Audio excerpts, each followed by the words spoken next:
Pop Talk and Aliens, the William Clear podcast. William Clear here, thanking you for listening to my 50th episode. Just before we get started with the whole thing, thank you for listening. I'll thank you again later.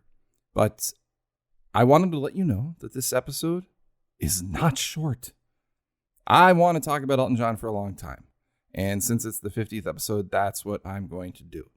There's a whole idea when starting this podcast. I talk about whatever the fuck I want in pop culture, and then talk about aliens. A lot of aliens, as much as possible. But this is one of those Pop Talk episodes, and it's the 50th. So, forgive me if it's a little self-indulgent. And I also want to say, though, very importantly to Elton John fans, if you're listening, I am a huge, huge Elton John fan. The biggest Elton John fan that you would never want to meet. I have seen him countless times in concert. I have lost count. I learned how to play piano because I liked Elton John so much. So when you hear me rating his albums worst to first, and you hear all the negative shit that I'm going to say early on, please understand that it's part of the evolution of his bad albums to his great albums. And we will talk very much about how great he is as well, of course. So there you have it. 50 episodes. Here you go.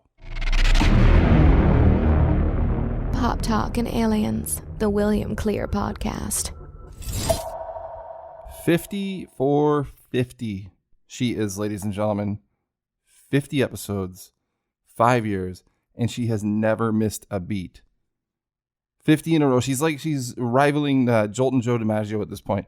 I am William Clear. This is Pop Talk and Aliens, and it is a podcast for the 50th time. And we're just coming up on 5 years. So it's a very special episode to me. And I just want to start by thanking those of you who have been listening since the beginning. Since that very first episode when I just had this little tiny microphone. And I rated Elton John's albums from worst to best. And that was in 2015. Again, 50 episodes ago. And I thought, what would be cool is just to do the same thing. Not to repeat myself, but because I have no recollection of what my ratings of the albums were back then. And after I'm done doing it this time, I'm going to pause and look at or listen to what I rated them as before. And then I will come back after the edit and just do a quick comparison because, people change over the years. Your tastes change. I don't go around listening to Elton John 24/7 like people think, but I definitely listen to him enough to where opinions may have changed. And hopefully, since I don't remember that first episode much, and you can't find it on podcast providers or anything because they drop off after a while, you can't hear it unless you go to poptalkaliens.blogspot.com. It's a nice friendly URL for you. They all live there. You can always go back and hear an old episode there, but I don't recommend it. So we'll stick to this one, and then I'll recap that other one very quickly at the end. And so thanks to everyone who's been listening to the beginning. I cannot believe you're still listening to this shit. And for all of you who have come to enjoy the show along the way, thank you very much as well. If you want to get updates about the show, and, follow along, please join us on Instagram at Pop Talk and Aliens. From there, you can get to the Facebook page, which, Facebook doesn't show anybody pages anymore. They show you your friends. They show you ads. That's all they give a shit about. So just go to Instagram at Pop Talk and Aliens. You can find everything there. And as a special gift, I would like to offer you a free trial of Audible. Audible is the world's leading provider of audiobooks with over 200,000 titles, including original content. They also have meditation books and things like that. It's a fantastic app, and it works on your phone, works on your tablet, it works on the laptop, obviously your computer, whatever it is. And get a free audiobook. Try it out for 30 days on the house. Just go to audibletrial.com/poptalkandaliens. That's audibletrial.com/poptalkandaliens. And there, get an audiobook. I will recommend one. a little bit later in the show, but definitely check it out. It's free. Just get an audiobook and listen to it. Enjoy it. So Elton John has officially 31 studio albums. Now, there is some debate about whether his Duets album from 1993 is actually a studio album. Most people say no. I agree. The other one, I'm not rating that one. There's another one that's an EP called Tom Bell Sessions from 1978 or so. Not rating that one either because there's just a few songs on it. The one that's controversial, the one that people debate about, is 2010's The Union with Leon Russell. If you look at Wikipedia, for example, they do not list The Union as an official studio album. I tend to disagree. I don't tend to disagree. I strenuously disagree. Because it's an album that is Elton John featuring Leon Russell. And as opposed to Duets, which was just like a hodgepodge of different songs recorded at different places and thrown together, The Union is a cohesive, consistent album that was all recorded together with the same musicians. Most of the songs were written by Elton John and Bertie Taupin. It was an Elton John project that he brought Leon Russell along for. So we'll get into the details of that album when we get to it, but I definitely consider that to be a proper studio album for Elton John. So just studio albums, and I'm counting 31 as opposed to Wikipedia. Let's get started. The worst of the worst, coming in at a dead last of number 31, is 1979's Victim of Love. Victim of Love is an album that contains no Elton John songs. It contains no Elton John playing any instruments. It contains disco all the time. And it includes, which I think sums up the album, an 8-minute and 6-second version of Johnny Be Good, disco. And not even like danceable disco, but like mid-tempo disco. Is there even such a fucking thing as mid-tempo disco? And then you put Johnny Be Good in that? And you stretch it out for 8 minutes?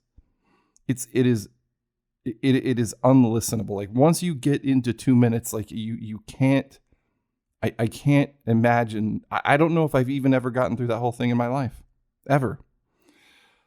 I always use this comparison, and I probably use it in my first episode, I'm sure. The Grateful Dead, who definitely have, they have their share of normal length pop songs or, rock songs, folk songs, whatever you want to call them. They have their share of normal length songs. However, the Grateful Dead are very willing were very willing to often take a song for a few spins around the block for 17, 20 minutes or so. Their version of Johnny Be Good is about 4 minutes. Elton John's is twice that long, and it's disco. The Grateful Dead's is traditional rock and roll. Elton John's disco version is 8 minutes and 6 seconds. Now, it did have a charting track, which was the title track, Victim of Love. And I think it's funny that there's a scene in the movie Rocket Man, where in Rocket Man, the movie, they rarely ever show him like in the studio recording anything, but they do show him recording Victim of Love. And the way they do it is hilarious, especially to hardcore fans. The title track is playing like in the booth and he's not in there. And when it's over, he walks in and the engineer says, "Hey, do you want to hear that back?" And he goes, "No, not really." And I thought that is the perfect way to describe it. I'll give you one last thing on Victim of Love. If you're familiar with Spinal Tap, the movie, Marty DeBurgi, the director, is reading Spinal Tap, some of their reviews from some of their albums. And one of their albums is called Shark Sandwich. And when he reads back the review, he says, Shark Sandwich got merely a 2-word review, shit sandwich. And Elton John's review of Victim of Love from Rolling Stone is as close as you're going to get to shit sandwich in a rock and roll magazine review. It's 2 short paragraphs talking about how much the album sucks. And it ends with, "Victim of Love hasn't a breath of life." Shit sandwich. And it comes in at number 31, dead last. Number 30, second to last. I think most hardcore Elton John fans would agree that it's Leather Jackets. 1986's Leather Jackets, which is, I don't even know how to describe how overproduced this album is, except to use this example. And I'll go through it from a personal note. And by the way, I'm going to spend a little more time on the worst albums to explain why they're so bad.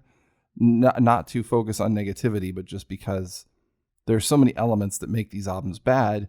Whereas when we get forward to the better ones, it's, there's pretty simple reasoning as to why they're so good. So Leather Jacket, and also people tend to not know Leather Jackets or Victim of Love, etc., because they're smart, and even if they like Elton John a lot, they avoid these albums because, you shouldn't judge a book by its cover, but you can definitely judge the Leather Jackets album by its cover. It's just a bunch of fucking muscles, like cut off leather shirts, jackets with muscles. And it's the same picture, just a bunch of different colors. Anyway, whatever. You can look it up. It's a garbage cover for a garbage album. And I remember when I got Leather Jackets, I saw it and it was on cassette. I opened it up, and I don't know if you remember cassettes. Sometimes it would just be like you open it and there's just one, like the piece of paper cover. But other times they'd go out of their way to try and make it more like an LP. So you'd have this big accordion of little slabs of paper with the lyrics and the liner notes and everything. And I always appreciated that. And I noticed something at the time that I thought was insane. There are, I think I can't even count how many session musicians are on this thing. None of his original band, except Davy Johnstone on guitar. Davy Johnstone, I'll say it right now so I don't have to keep repeating myself, never got fired by Elton John. He stayed with him from 1971 to present day. But the rest of the people playing on this album are either session musicians or like Charlie Morgan's on drums, who played with Elton John for a few tours and stuff. Very good drummer. There's a million session musicians. And not only that, but for every keyboard player, and there are legion, they list specifically the kinds of keyboards they played. I will give you one example, and this is one of many. Please rest assured this is one of many. Fred Mandel, who was also part of Elton John's band for a couple of tours, sensational, versatile musician. He was like the utility man. He could play the shit out of a rock and roll guitar solo. He could play keyboards. He could do anything. He played, according to the liner notes of Leather Jackets, Fred Mandel, synthesizer, programming, sequencer, Yamaha DX7, Korg DW8000, Roland JX8P, Roland Jupiter 8, Roland P60, Prophet 2000, Yamaha TX816, and a Fender Rhodes and piano. They listed all that, and they even listed synthesizer in the beginning. They could have stopped right there, but no, they went on specifically, and they do it for Elton John, that he played all these keyboards, and all these other guys played all these keyboards. When you get to Davy Johnstone, acoustic guitar, electric guitar, backup vocals. Where's Davy Johnstone's, specific list of guitars? I'm sure he didn't play the same one. Maybe a little Davy Johnstone, Flying V, 3 pickup Les Paul, Ibanez, acoustic, whatever. I'm not a big guitar guy, so I don't know. But you know what I'm saying, right? It was showcased how many synthesizers they used, as if that was some sort of badge of honor. Elton John himself rates Leather Jackets as his worst album. I think everyone just kind of ignores Victim of Love. It's like such a black sheep that everyone just tries to pretend it doesn't exist, because it is his worst album. There's no debate. But Elton John said that Leather Jackets is, if you can listen, paraphrasing, if you can listen to Leather Jackets, then you are made of tougher stuff than I am. And he says it's less of an album than it is of an experiment of how much cocaine one man can use and still be able to record an album. And Elton John goes on to say, Gus Dudgeon did the best he could with Coconut Maniac. Gus Dudgeon returned to produce Elton John albums in 1985, 86, and then live in Australia in 87. Prior to that, Gus Dudgeon had produced all of your favorite albums through the 70s, all of them. And the last one he produced was Blue Moves in 1976, and then he was gone. He came back for Ice on Fire, which, spoiler alert, is coming next. And he did Ice on Fire, and he did Leather Jackets, and then he kind of redeemed everything with Live in Australia. But on Leather Jackets, credit where credit is due. There are a couple of songs that are actually, if you take out the production and you think about them as songs and just try to listen to them that way, not too bad. There's a song called Slow Rivers. It's a duet with Cliff Richard. There's a song called Paris. There's a song called Hoop of Fire. I know Elton John actually has a soft spot for Hoop of Fire because he has a massive box set coming out of like 150 songs. Comes out in, I am recording this in September of 2020. So in 2 months in November, massive box set coming out. And Hoop of Fire is actually on there. But he credits it as being their worst album, and it is hard to argue. There's even a song that Elton John took his name off of. It's called Don't Trust That Woman. And it was written by Cher and Elton John. And Elton John took his name off it and calls himself Lady Chalk Ice as the co-writer. Which sort of begs the question, well, if it's that bad, why didn't he just leave it off? I don't know. I think probably at that point, the cocaine, just anything goes. And what could Gus Dudgeon do about it other than just... Gus Dudgeon also said that Elton John would come into the studio literally with cocaine on his face. That it was to the point where he wasn't even like cleaning up afterwards. It was just put his nose in a pile and, whatever was left over, he'd just lick it off over the course of the next couple hours or whatever. I don't know. Leather Jackets at number 30, second to last. At number 29, as promised, 1985's Ice on Fire, the predecessor to Leather Jackets. Once again, 10,000 studio musicians, even though he's got Roger Taylor from Queen playing drums on one song. He's got George Michael singing backups. He's got Nick Kershaw, English pop guy. He's got a bunch of different people that he's throwing as much as he can. It's probably Gus Dudgeon, I imagine. Probably James Newton Howard does string arrangements. Pino Palladino, great session bass musician. Gus Dudgeon was probably trying to do the best he could to make this album better by just filling it with seasoned professional musicians and therefore improving the overall quality. But in doing so, Ice on Fire is almost inexplicably bad. And I got attacked once on YouTube because I was doing not a ratings of album show, but just doing a show about Elton John and Bernie Taupin celebrating their writing anniversary. And, at some point I mentioned how bad I thought Ice on Fire was.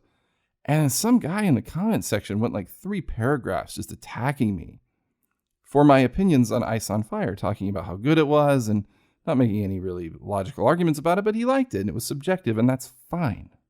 You can like Ice on Fire. I'm not saying you're a bad person if you like Ice on Fire. I'm not saying that you have bad musical tastes if you listen to Ice on Fire and you like it. I'm just saying that it sucks. The only saving grace on Ice on Fire is Nikita, which I happen to think is one of Elton John's better 80s pop songs. To me, it sounds great. It's got great hooks. It's a solid lyric from Bernie Taupin. People have also complained that Nikita is a boy's name in Russia, and Elton John is singing. Who knows that he's singing it as if it were a girl? In the video, it's a girl, but it's a fucking video. And Elton John was married at the time, so of course they're playing up the fact that he likes women. But whatever. Ice on Fire comes in at number 29. At number 28. We get to Elton John's 1997 album, The Big Picture. Elton John, he notes Leather Jackets as his worst album. Bernie Taupin strongly comes in on the side of The Big Picture being their worst album. As a matter of fact, I want to read you something from Elton John's autobiography concerning Bernie Taupin's ideas about The Big Picture and what became of how much he hated it. And by the way, I'm going to be reading from Elton John's autobiography. This is my recommendation. If you go to audibletrial.com/poptalkingaliens and download a free audiobook, this is one that is fantastic. It's read by Taron Egerton, who played Elton John in the Rocketman movie. He does an excellent job. It's one of the best performances of an autobiography I've ever heard. But anyway, this is from that book. This is what Elton John says about The Big Picture's effect on his writing with Bernie Taupin post 1997. He says, Bernie wasn't happy at all about the directions our albums had taken in the 90s. In fact, he flew all the way from America to my house in Nice for the express purpose of telling me that the last album we made, The Big Picture, was the biggest pile of boring, middle-of-the-road crap he'd ever heard in his life. I should add that it was a pile of boring, middle-of-the-road crap that had gone platinum around the world and spawned a string of hit singles, but that kind of thing doesn't cut much mustard when Mr. Taupin doesn't think the music's good enough. This is the reason why, if you ever meet him, I advise you to avoid the subject of Don't Go Breaking My Heart, unless you've got a few hours to spare and want to spend them listening to Bernie telling you what a pile of boring, middle-of-the-road crap that is as well.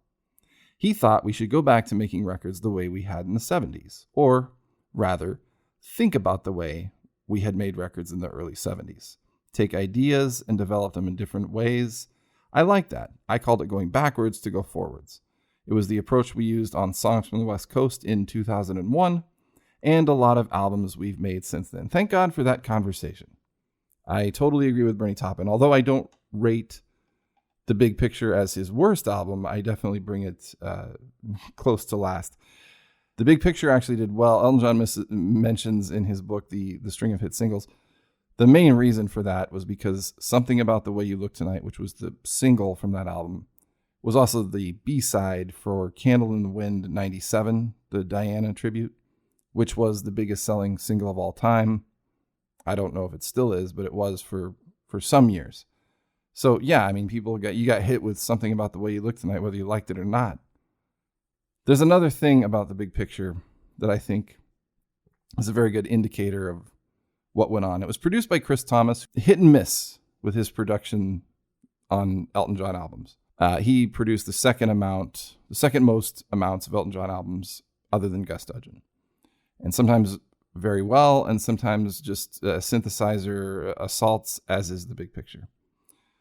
For example, Elton John and Bernie Taupin wrote a song called Live Like Horses.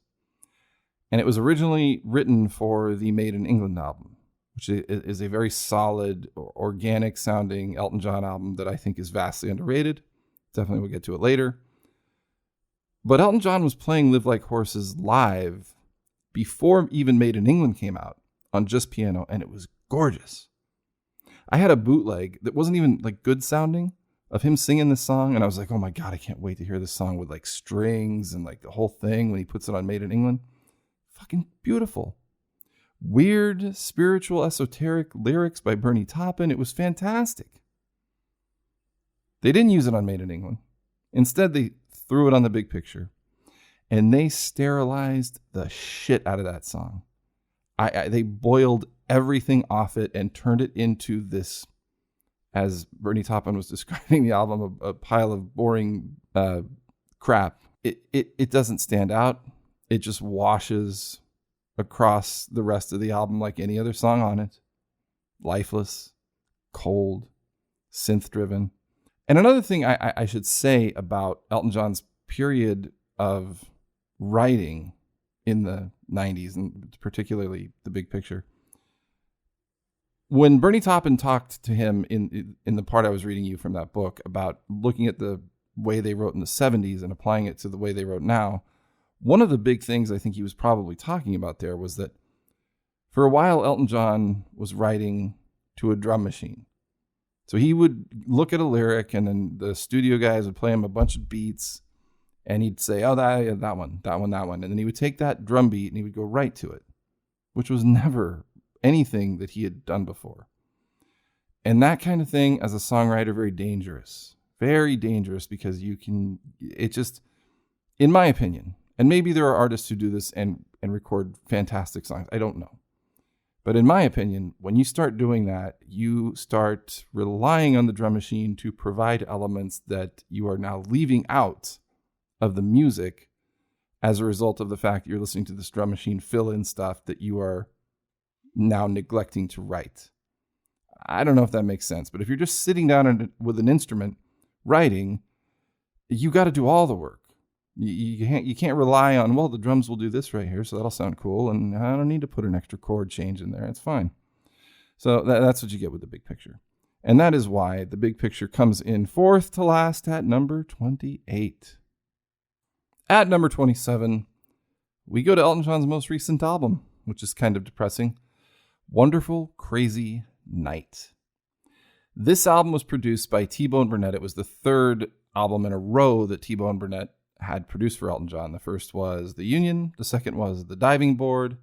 Both of those albums, T-Bone Burnett produced using his own musicians, putting them with Elton John and saying, I'm going to put my guys in there and you'll write. And great results for both of them.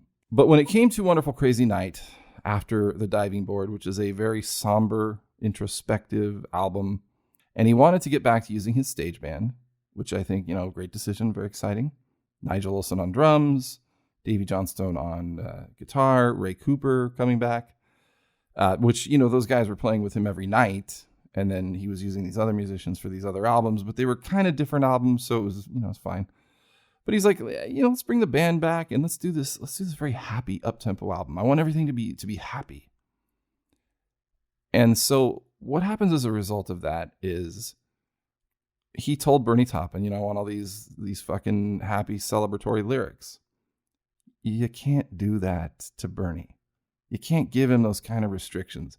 Bernie Taupin is not the typical type of lyric writer. He's very cinematic, painting vignettes, things that don't necessarily make sense together, but when you put them together and interpret them through your own lens, they can make sense to you in a certain way. Other times, he's very straightforward and writes a song about the Civil War or whatever, different types of things like that. Candle in the Wind, obviously, very obvious what that song is about. But when you tell him to write 10 songs about happy shit, like, you're going to come up snake eyes on that. He can do a couple, he's certainly got his I'm Still Standings and all of that, but like a whole album's worth? And it shows. It's like T-Bone Burnett makes the album sound fucking fantastic.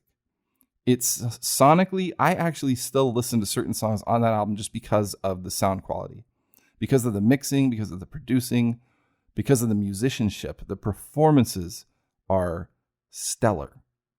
Davy Johnstone's got guitars going all over the place. Elton John's piano is great. Nigel Olsson is playing exactly what you would hope for coming from Nigel Olsson on an Elton John album. Elton John's singing is good. All of that is good. If you play instrumental sections of that album to someone and say, yeah, listen, they would think, oh my God, dude, this is like fucking almost Captain Fantastic. This sounds fucking great. And then here comes the singing. Here come the lyrics. And they're drab, they're repetitive, they're boring, they have no meaning. There's a song called The Open Chord on Wonderful Crazy Night, where in the chorus, mind you, Bernie Taupin says, clipping off the horns that the devil used to make me wear all day. You're an open chord that I want to play all day. So he just goes all day twice on a rhyme because I think at that point he was probably like, fuck it. I'll sneak something in about the devil because it sounds cool. But the rest of it, I don't know. Elton, here, it's happy, right? You want to play the open chord. There's another song called Tambourine, which is basically the same song. It's like Bernie Taupin wants to throw you around like a tambourine. There's one good song on the album, and it's really good, actually. It's called Clawhammer. And it's the one song that has some edge and a little bitterness in it with no coincidence involved. It's by far the best. And again, it sounds great because the whole fucking album sounds great.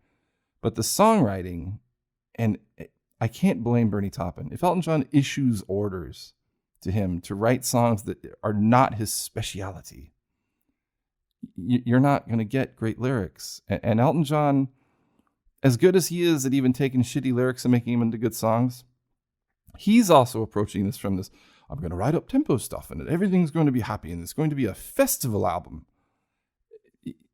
Just get songs from Bernie and just write. But give Bernie Taupin the freedom to go all over the map with just a style of music. In this case, it's just a command to write happy songs and a wonderful crazy night, and instead you get something that is in no way wonderful. Yes, crazy. As far as night, I would say not to be listened to it at night or during the day, unless you just want to kind of take away the lyrics, take away the vocals, and just listen to Elton John's band kicking ass. Then, maybe try out a couple of songs from Wonderful Crazy Night, particularly Clawhammer, and leave it at that. So we'll leave it at that about Wonderful Crazy Night, which comes in at number 27. So we get to number 26, this is the hardest one to rate for me. And this is Empty Sky. And the reason it's hard to rate is because this was recorded before Elton John was famous at all. His very first album. It wasn't even released in America until 1975, which is when Elton John was at the height of his powers. So the record company was like, hey, we got anything lying around? Yeah, let's throw out a greatest hits. What about this? We got this album made in 1969. You want to? Sure, yeah, throw it out there. Well, it doesn't really sound like anything. It's fine. Everybody they'll buy it because it says Elton John. It's an album of a guy trying to find his voice. And he did it with the studio musicians that were hanging out at Dick James Music, where Elton John was working at the time. Him and Bernie, writing songs, trying to write for other people. Go and record your own stuff with your own singing, and we'll see what happens. So it's got a guy named Caleb Quay, who was a very early acquaintance of Elton John, fantastic guitarist. I think Nigel Olsson plays drums on one of the songs on Empty Sky. And the one thing it has a song called Skyline Pigeon, which is one of the first great songs that Elton and Bernie wrote together. Elton John, to this day, will still throw it into a concert once in a while as a little treat, a little Easter egg. Not often. Over the years, not a whole lot of playing that song. But even now, or even, up until recent years, he would throw that into a set once in a while and play it with the band. Because the original version on Empty Sky is like harpsichord and like the vocals are on one side, the way they used to do that stuff, like with the Beatles and everything. Vocals on one channel, everything else on another channel, that kind of shit. He did actually re-record the song as a B-side for some single off the Don't Shoot Me, I'm Only the Piano Player album, where he plays it with the full band, sort of just, stock Elton John style, piano, drums, the original band. And it's very good. But again, it was a B-side. It was kind of a throwaway. It was kind of him just saying, all right, you guys are always bugging me about fucking Skyline Pigeon. Here it is. There's a recording of it. And he did play it at Ryan White's funeral. There's clips of that. It's very beautiful, extremely poignant, perfect song to pick for that. And a great song, but not represented well on Empty Sky, as is anything. Everything on that album is them trying to sound like somebody else. There's a song called Valhalla that sounds like wannabe Leonard Cohen. There is literally a song called Hey Chewed. Like hay for horses. Chewed. Hey Chewed. You get it. You understand what I'm talking about. And that's why I give Empty Sky a slight edge over Wonderful Crazy Night, mainly just because it has a significance. And at least they weren't going by some weird formula that Elton John drew up before they even recorded the album. They were just trying to find their voice. And that, ladies and gentlemen, is number 26. Elton John's very first album, released no fanfare, not popular, not even released in the US, Empty Sky. Coming in at number 25 is the 1978 album, A Single Man. And it's called A Single Man because Elton John was at this point, had now decided to stop writing with Bernie Taupin, at least for a while. They were taking their break. Bernie Taupin's off writing with Alice Cooper. Elton John is now writing with a lyricist named Gary Osborne. There are no Bernie Taupin tracks on the album. Loaded with session musicians. This was coming off of, I believe, probably the last proper studio album he had before this was Blue Moves, which is band-oriented, not his original band, but it's a band-oriented album. But this one, he went in like, I'm going to friggin' do everything myself. And his producer was Clive Franks, who was a sound engineer guy who had worked for him forever. since the early days, and Elton John listed himself as a co-producer. Ray Cooper and Davy Johnstone survive, and they play on, I know Davy Johnstone plays on one track. I think Ray Cooper plays on quite a few actually. And there are some Paul Buckmaster string arrangements. Paul Buckmaster doing all of the string arrangements for the early Elton John albums that we all know and love so much. A Single Man, again, loaded with session musicians, and it's got a couple of moments. The first, the lyrically terrible, in my opinion. Again, this is all subjective. Maybe you love A Single Man. Maybe you think it's underrated. I'm not saying you're wrong for doing that. I'm just saying that it sucks. So Shine On Through, lead-off song, decent, nice ballad. There's a song called Georgia, not to be confused, no relation to Georgia on My Mind, although it's got a similar feel. It's a decent song. And then the one, there's a single that came off that album called Part-Time Love, which I think is, I guess it's a decent, disposable 1978 pop song, and it was decently disposable enough in 1978 to chart in the top 40, which kept Elton John's streak alive. Elton John had a hit single in the top 40 in the US from 1970 all the way from 1996, every single year, at least one. And you'd think, how the fuck did he get through this period of Single Man and Victim of Love and all that with a charting single? Well, like I said, Victim of Love somehow slithered its way into the charts. Part-Time Love also slithered its way into the charts. The moment that most Elton John fans can agree on as being a good takeaway from this album is a song called Song for Guy, and it's an instrumental, probably by no coincidence. It's a piano-based sort of weird Euro-sounding album. It's very hard to describe. It's got like something resembling a drum machine. It's kind of repetitive, and there's a lot of synth, but there's something about it that can capture some people. And so that song was popular, and it kind of has lived on through his career. He's played it a couple of times in concert, even up until the last, I think, decade or two. But that's the big takeaway, is the instrumental. Part-Time Love, nobody cares about that song anymore, but somehow it just, was popular enough at the time to hit the top 40. So A Single Man is one of those albums that I think proves that Elton John is not good when he's writing exclusively with other lyricists. There are other albums that he did in the 80s, which we'll talk about. I keep saying that, which we'll talk about. Of course we're going to fucking talk about them. We're going through the whole list. Anyway, there are albums where, he shuffled in a couple of co-writers and still had Bernie Taupin be the main guy. But I think this album is a good example of the fact that when you just have one other lyricist and it's not Bernie Taupin, and he's not a particularly good lyricist, it just doesn't work. And some people have said, because I've seen this argument made, well, he wrote Lion King with Tim Rice, and that was a huge hit. It was a musical. And Tim Rice is a great musical lyricist. He writes great, story songs. And Elton John was writing to that. But if you said Elton John's going to do his next couple albums with Tim Rice, I cannot imagine they would be all that good. And I can give you a specific example. On the album Jump Up, Tim Rice writes one of the lyrics. And the lyrics are something right out of a fucking musical. And the music is not good. So the idea that he doesn't need Bernie Taupin and he can just write to anyone's lyrics is not true. In some cases, yes. Once in a while, he'll pop one out. There's a few really good examples. But by and large, Bernie Taupin is the guy that drives Elton John to write great songs.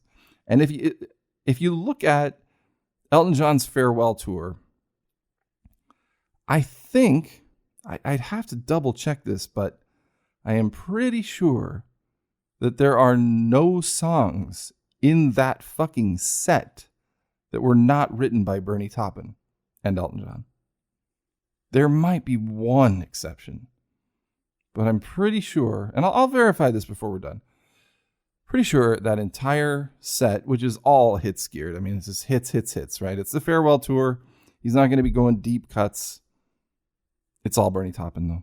The best songs, always Bernie Taupin. And A Single Man is one example of that. No Bernie Taupin, Single Man. Should have been a single man and another single man, and the other single man being Bernie Taupin. But I understand they needed a break, and that might have been for the best. But, as a result, we had to deal with A Single Man, which comes in at number 25. And next we get to 1980 and number 24 on the list, which is an album called 21 at 33. The reason it was called that was because Elton John was 33 years old and he had 21 releases. Not 21 albums by any stretch, 21 releases. It is a heavily padded list to get him to 21. It includes greatest hits albums, live albums, I think possibly even counting like double albums like Blue Moves and Goodbye Old Brick Road as 2 albums. I think he had around 14 actual albums at the time. So he's padding it with 7 more. Whatever, sounds cool. 21 at 33, big deal. 21 releases at 33 years old. Fine. This is, again, an album that is rife with session musicians, and including all of the Eagles, a bunch of Beach Boys. Tony Tennille is on it. He also, though, did invite Nigel Olsson and Dee Murray in to play on a couple of tracks. And just real quickly to go over that story, after Captain Fantastic, after the great run, Elton John fired Nigel Olsson, drummer, and Dee Murray, bass player, and replaced them with Roger Pope and a guy named Kenny Passarelli for bass. Because he wanted like a more rock and roll sound, and I guess he just wanted to explore things, and that continued throughout these several years. And then he gets to 1980, and he's like, part-time employment for Nigel Olsson and Dee. He throws him a bone, invites him back to play on a couple of songs, but the rest is just everyone. There are 34 session musicians on this album, so it could have been called 34 at 33 or 21 at 34 if you want to go that route. But again, I said, there's Eagles, there's Beach Boys. He's trying to grab this like California sound. It works on a couple. It works on a couple of songs. He did invite Bernie Taupin back for, again, like him, part-time employment as well. Bernie Taupin writes a song on the album, the one I think really has the only significance on this album, called 2 Rooms at the End of the World. End of the World obviously being a reference to the Captain Fantastic song, End of the World to Your Town. 2 Rooms being the representation of the fact that they always wrote separately. Bernie Taupin write lyrics, Elton John write music, and they put it together. So the song has a nice sentiment about how, look, even if we're not writing together all the time, we're still always going to be buddies, and we're always going to be, writing at the end of the world. The album also featured Little Genie, which was a hit, keeping him on the fucking charts. That's a Gary Osborne lyric. And again, one of those, in my opinion, and I think probably in a majority of opinions, forgettable. At the time, it sounded good. 1980, little pop song for your AM radio hits. But there's not much else to get into about 21 at 33 other than it really was just in that stretch of time, 1977, 78, 79, 80, just another one of those overloaded session musician based Elton John albums where at least he's making an attempt to kind of balance out like the original people with new people. And, dude, I mean, if you want to have the Eagles come sing on your album, I can't argue with that. And have a bunch of Beach Boys coming in, fine. Nice try, well attempted, falls very short of the mark, and comes in at number 24. So you got 24 at 21 at 33. And now, higher up than you might think it would be, we have to deal with 1982's Jump Up. Jump Up, one thing it did was it brought back the original band like full time. Nigel, Dee, they're all back. Davey, obviously, never left. Let me sum up some of Jump Up with a quote from Bernie Taupin from a 2013 interview in Rolling Stone, where the question is, what happened where the quality control sunk to the point where you made Jump Up? That's a ballsy question to ask. Fucking legendary lyricist. But yeah, what happened where the quality control sunk to the point where you made Jump Up? And Taupin says, I don't know. I suppose you could blame it on narcotics. Who knows? We've all had our demons and all ridden the dragon, as they say. But it's not real complimentary to artistic skills. Maybe it works for some people, but I don't think it served us well. I think we just got tired. It just didn't work. There's so many things that you could throw into the mix that made it just go south for a while. I have really no idea. It's really foggy. And I think that's probably a good summation of where they were when they made that album, that it would explain the quality of Jump Up. I don't think Jump Up is a horrible album. It's got some moments, though, that are excruciating. Nothing short of. One of those moments being a song called, it's hard for me to even get it out of my fucking mouth because I just don't want to, because I know I'm going to start hearing it in my head. The song is called I Am Your Robot. It is, I don't know how much argument you'd find against saying that I Am Your Robot is by far Elton John's worst song and Bernie Taupin's worst lyric. I Am Your Robot, it starts off with a fucking like the sound of like making a robot or something, and like gears grinding and stuff. It's like it's already hurts your ears. It's already hurting. It's already literally physically fucking painful to listen to it, and it just gets worse once the singing starts. And I'm gonna go back to this interview from 2013 where the guy's grilling Bernie Taupin about Jump Up when he's trying to promote the diving board. Nevertheless, the guy says, then a song, like he's talking about some of the songs that Bernie Taupin has wrote that were, he starts it talking about Bernie Taupin having been one of the writers on We Built This City. And he's saying that, like, We Built the City in many polls has been voted the worst rock and roll song of all time or worst pop song. And Bernie Taupin says, like, I don't disagree. I can't stand it. And it was a big hit, but I don't like to think about it. But then the interviewer says, then a song like I Am Your Robot. And Bernie Taupin answers, oh my God, laughs hysterically. How could you bring that up? That will go in. Yeah, that's a far worse song than We Built This City. And the guy says, it's a really bizarre song, but I kind of like it. What? And Bernie Taupin says, you know what? I don't even remember that song. I just remember the title. It was on one of those batch of albums when we really were not stellar and not on top of our game. I'd rather not think back on some of that stuff. Let me give you a sample of a lyric from I Am Your Robot, which is it possibly the worst lyric ever written in any song. And I don't know that I'm exaggerating. So the chorus is, I am your robot, I am your robot, I am your robot man. And then it repeats that. And then it says, you went and flipped the switch and turned me positive when I was negative. I've been stumbling around like a metal man on the graveyard shift. I am your robot, and I'm programmed to love you. My serial number is 44357. That doesn't even rhyme. Could the serial number at least have ended in a 2?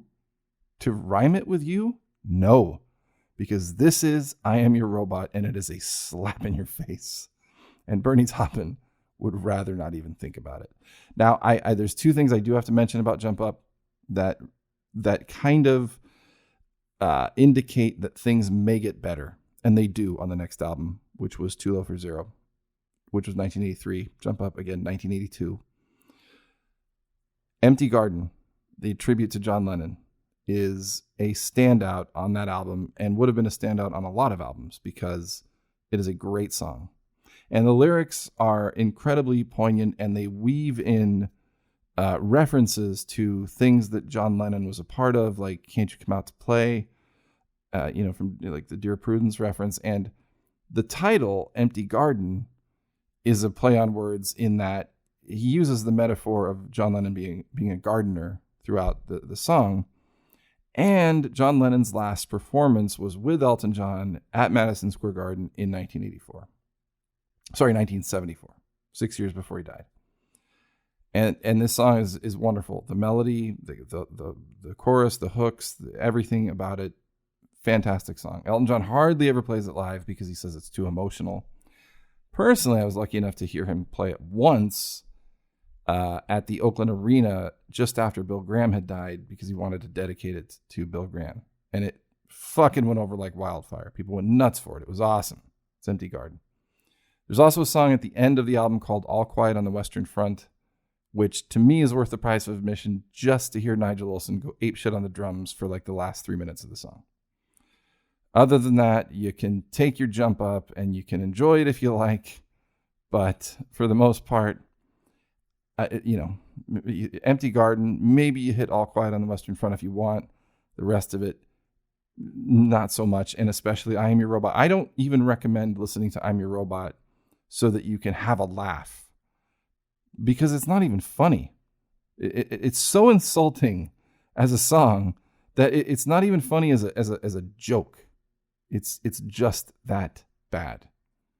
So that is Jump Up, and its serial number is 23. Now let's get to number 22, and I think at this point I can safely say that the quality of albums improves on this list. We have gotten through what I feel like are his terrible albums, and now we're going to get to the sort of the mediocres or the somewhat goods. And I will put into the somewhat good category the 1992 album, The One. You might expect this album to be rated higher because it does have a lot of good songs, and it does have The One, the title track, which is one of Elton John's best love songs. I mean, it's right up there with Your Song and anything else you can think of. It's a fucking great song. It's incredibly well written. It's very complex in the way it's written. It was a very big hit for him. Lyrics, fantastic. This was Elton John's first album post-rehab. So this was his big comeback. He had quite a few comebacks, but this was a big one. And the problem I have with this album is that no band, Nigel D, all those guys, Gone Again, they had actually quit this time. After Ice on Fire, Nigel Olsson wanted to go race cars, so he just said, yeah, I'm good. So he went to race cars. Not exactly sure what happened to Dee Murray, if he got fired or if he just quit along with Nigel, but nevertheless, they're gone. The drummer is now a drum machine. Like I said, Elton John writing to a drum machine during Big Picture and stuff. With Chris Thomas producing, Chris Thomas is producing the One, and literally the entire album is a drum machine. It's an extremely well-programmed drum machine by a guy named Ollie Romo, but it is still a drum machine throughout the entire album. And most of the album, the piano is a keyboard piano. It's not a real piano. There's a few exceptions, but most of it, fake piano. And a lot of synthesizers. And even the guitars are like overproduced to sound like synthesizers. And I'll give you an example of how much of that there was. Guy Babylon, who was Elton John's keyboard player from The One, I think late 80s, maybe right in the beginning of the 90s, up until he passed away a few years ago. He was doing all the keyboards for The One, and he went to Chris Thomas and Elton John and said, hey, there's a song called Understanding Women, which has David Gilmour playing a guitar solo at the end, which you cannot go wrong. I mean, I think it's actually a global law that you cannot stop a song during a David Gilmour guitar solo. I'm pretty sure it's gotten to that point with him. Nevertheless, there's a David Gilmour guitar solo that kind of caps off the song. It doesn't come into nearly the end. Right before that, there's like this string section that pops up and does all these crazy things, and then right into the guitar solo. Guy Babylon said, hey, you know what? I can arrange strings. Let's get in like a quintet. just a few of them. Real strings, real orchestra, and that'll come out, it'll sound all organic, coming above these synths, and then David Gilmour will come in, it'll be fucking awesome. Which it would have been. But Chris Thomas or Elton John or whomever said, no, we're good with the synths, guy. Just come up with your best fake violin sounds and do it that way. Which he does. And you can hear how cool this would have sounded if it was real. Instead, it just sounds okay, and then here comes David Gilmour, and there's more synthesizers, and it's like, all right, fine. But it does contain the one, and it does contain the last song. The song about, which was also, the one was a big hit. The last song was a big hit about a father coming to terms with the fact that his son is gay on his son's deathbed. Tearjerker video that everyone loved and cried over. Elton John, in touring for this album, did a lot. He really went out there to like say, I'm back, even appearing with Guns N' Roses on stage at the MTV Music Awards, playing November Rain with them. It was a great moment. And he did the Freddie Mercury tribute concert at this time. So he really became relevant again during the period of the one. And again, the one has other good songs on it. I don't need to go into every detail of every one of them. But overall, as an album, the dip, much like one of those ice creams that is dipped into the chocolate that goes hard after it, it's dipped in synthesizers that way. And instead of the wonderful hard chocolate that then turns into delicious vanilla ice cream, it's like the synthesizers are more like a rock of chocolate that you can't quite bite through all of the time. That is the stupidest fucking analogy you will ever hear. Nevertheless, the one comes in at number 22. And that brings us to number 21, which is 2004's Peachtree Road. An album with a lot of promise that felt short of the mark, but again, has its moments. Not a terrible album. After Songs from the West Coast, which was extremely well received, like I said before, the big picture prompted Bernie Taupin to say enough of this shit. Let's write some fucking good songs for a change, please. They did Songs from the West Coast, which is very organic, very, very good. And then the next one was Peachtree Road, which they were going to approach and did approach in the same fashion. And when I remember hearing the title Peachtree Road and seeing the song titles and thinking, oh, this is going to fucking blow shit away. This would be better than Songs from the West Coast. I mean, song titles like Porch Swing and Tupelo and stuff. And I'm like, oh, this is going to be great. It's okay. It's okay. It is. Nigel Olsson has returned permanently now for Peachtree Road. Drums on every song.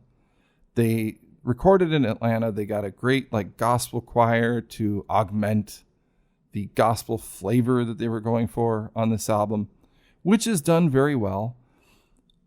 But again, it's sort of one of those mostly upbeat lyric type albums, which when you go, like I said, when you got too many of those things, it really tips the scales into being just cheesy. And in my opinion, it just gets a little too, I guess I might even say self-indulgent in the lyrics. It leads off with an album called Weight of the World, where Bernie is writing from Elton John's perspective about how things are so much better now that he's sober and things like that. And it's got a nice melody and everything sounds good. It was actually produced by Elton John, just Elton John. I know he co-produced A Single Man, but he produced Peachtree Road on its own. Sounds good. They do put the elements that you would hope for, slide guitars and the choirs and things like that in there. It's not quite enough. It's hard to describe how Peachtree Road falls short. I think if you could boil it down to a simple thing, it's just not memorable in terms of the songwriting. It had a couple of minor hits, Answer in the Sky, All That I'm Allowed, both very upbeat, thankful, almost Christian songs. I think Bernie Taupin had just become a father at this point, so, he had a different perspective on life, new take. Probably the best song on this album is the darkest one. Once again, it's called "It's Getting Dark in Here," and it's a downer, that one, but produced very well. There's a song that sounds almost just like "Where to Now, St. Peter" from Tumbleweed called "Too Many Tears," and once again, very upbeat song. And I'm not just saying that Elton John can't write upbeat songs. He's written tons of them that will fire you up, that make you feel good about things, where him and Bernie are on the same exact page. It's just that when they go overboard with that, it doesn't really work. Peachtree Road is an example. It was better than the synth extravaganzas and the ridiculous session musician overloads that he was doing before, in the late 70s and early 80s. But as a follow-up from Songs from the West Coast, which was really, really good, it was sort of a disappointment. And, but not horrible. You could listen to Peachtree Road right now, front to back. I actually skipped the last song. It's fucking awful. But the rest of it, you could listen to and enjoy for what it is. And I don't think you would be severely disappointed or turned off.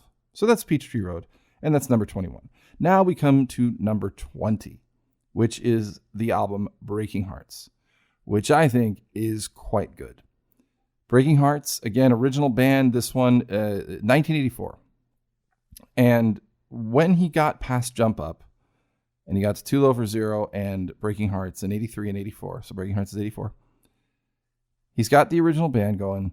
It's Chris Thomas producing, and he's got the feel of not original Elton John. It's very 80s. It's very, it sounds like an 80s album, but it's Elton John playing 80s music as Elton John, as opposed to like Leather Jackets or Ice on Fire when, I don't know, he was trying to sound like fucking Duran Duran or whatever. He's not trying to sound like anybody, but it does have the 80s flavor because it's 1984 and he wants to be relevant, and fine. It's got Sad Songs Say So Much. It's got Who Wears These Shoes, which was a minor hit. Obviously, Sad Songs was a very big hit. It's got a couple of ballads that just kill it. Burning Buildings, In Neon. Bernie Taupin, fantastic writing for the most part. There's a couple of real dogs on this album.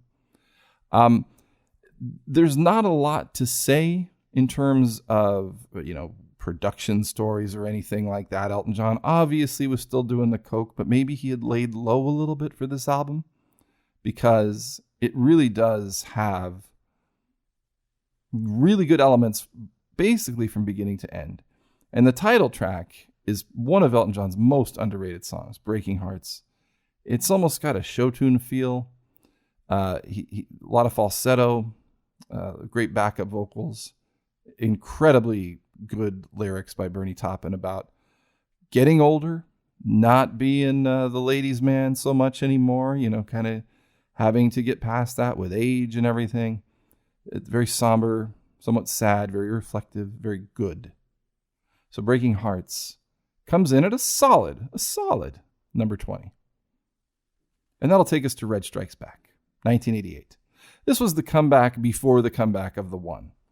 And the reason it was the comeback was because Elton John in late 1986 or early 1987 had throat surgery to remove nodes from his throat. I have those. They're not nearly as bad as his. If you listen to the Live in Australia album, which was right before he had the surgery, his falsetto, gone. His range, extremely limited. His voice, constant gravel. It sounds like a man who cannot clear his throat, which it was. And then he got throat surgery, and his voice came back sounding really, really good. He got a lot of his falsetto back, not all of it, but his voice is very crystal clear through Red Strikes Back. His energy for recording, because this was actually his first studio album since Leather Jackets. Again, Chris Thomas producer. This one, I am a little more session musician again, but very solid effort. It had I Don't Want to Go On With You Like That, which was the big hit, and that was another very, very big hit. And there's a lot more piano on Red Strikes Back.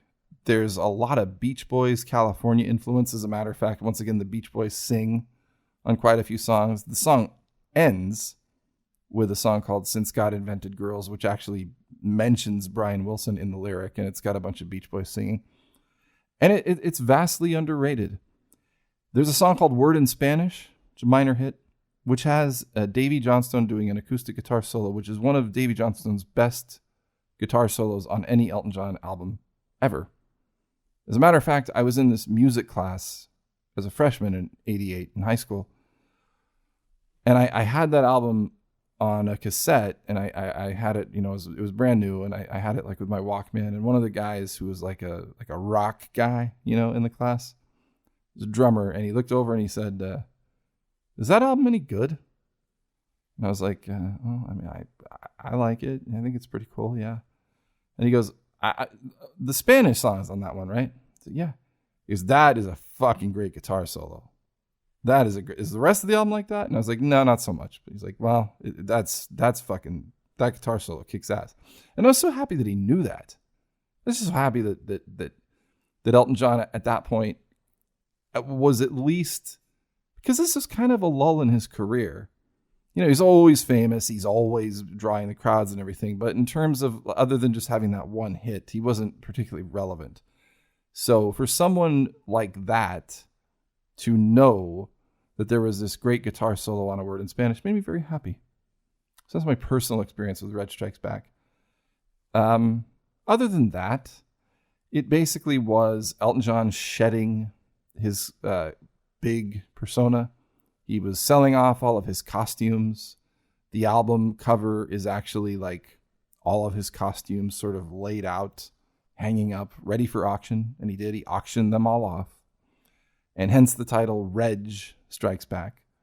His original, his real name, Reg, as opposed to Elton. So he's kind of saying that, like, I'm getting back to my roots and I'm shedding all the glitz and glamour from the rest of the 80s. And the album doesn't sound like that at all. The album sounds like a 1988 album. But much like Breaking Hearts, it's like Elton John in 1988 writing Elton John's songs, but just in a 1988 fashion.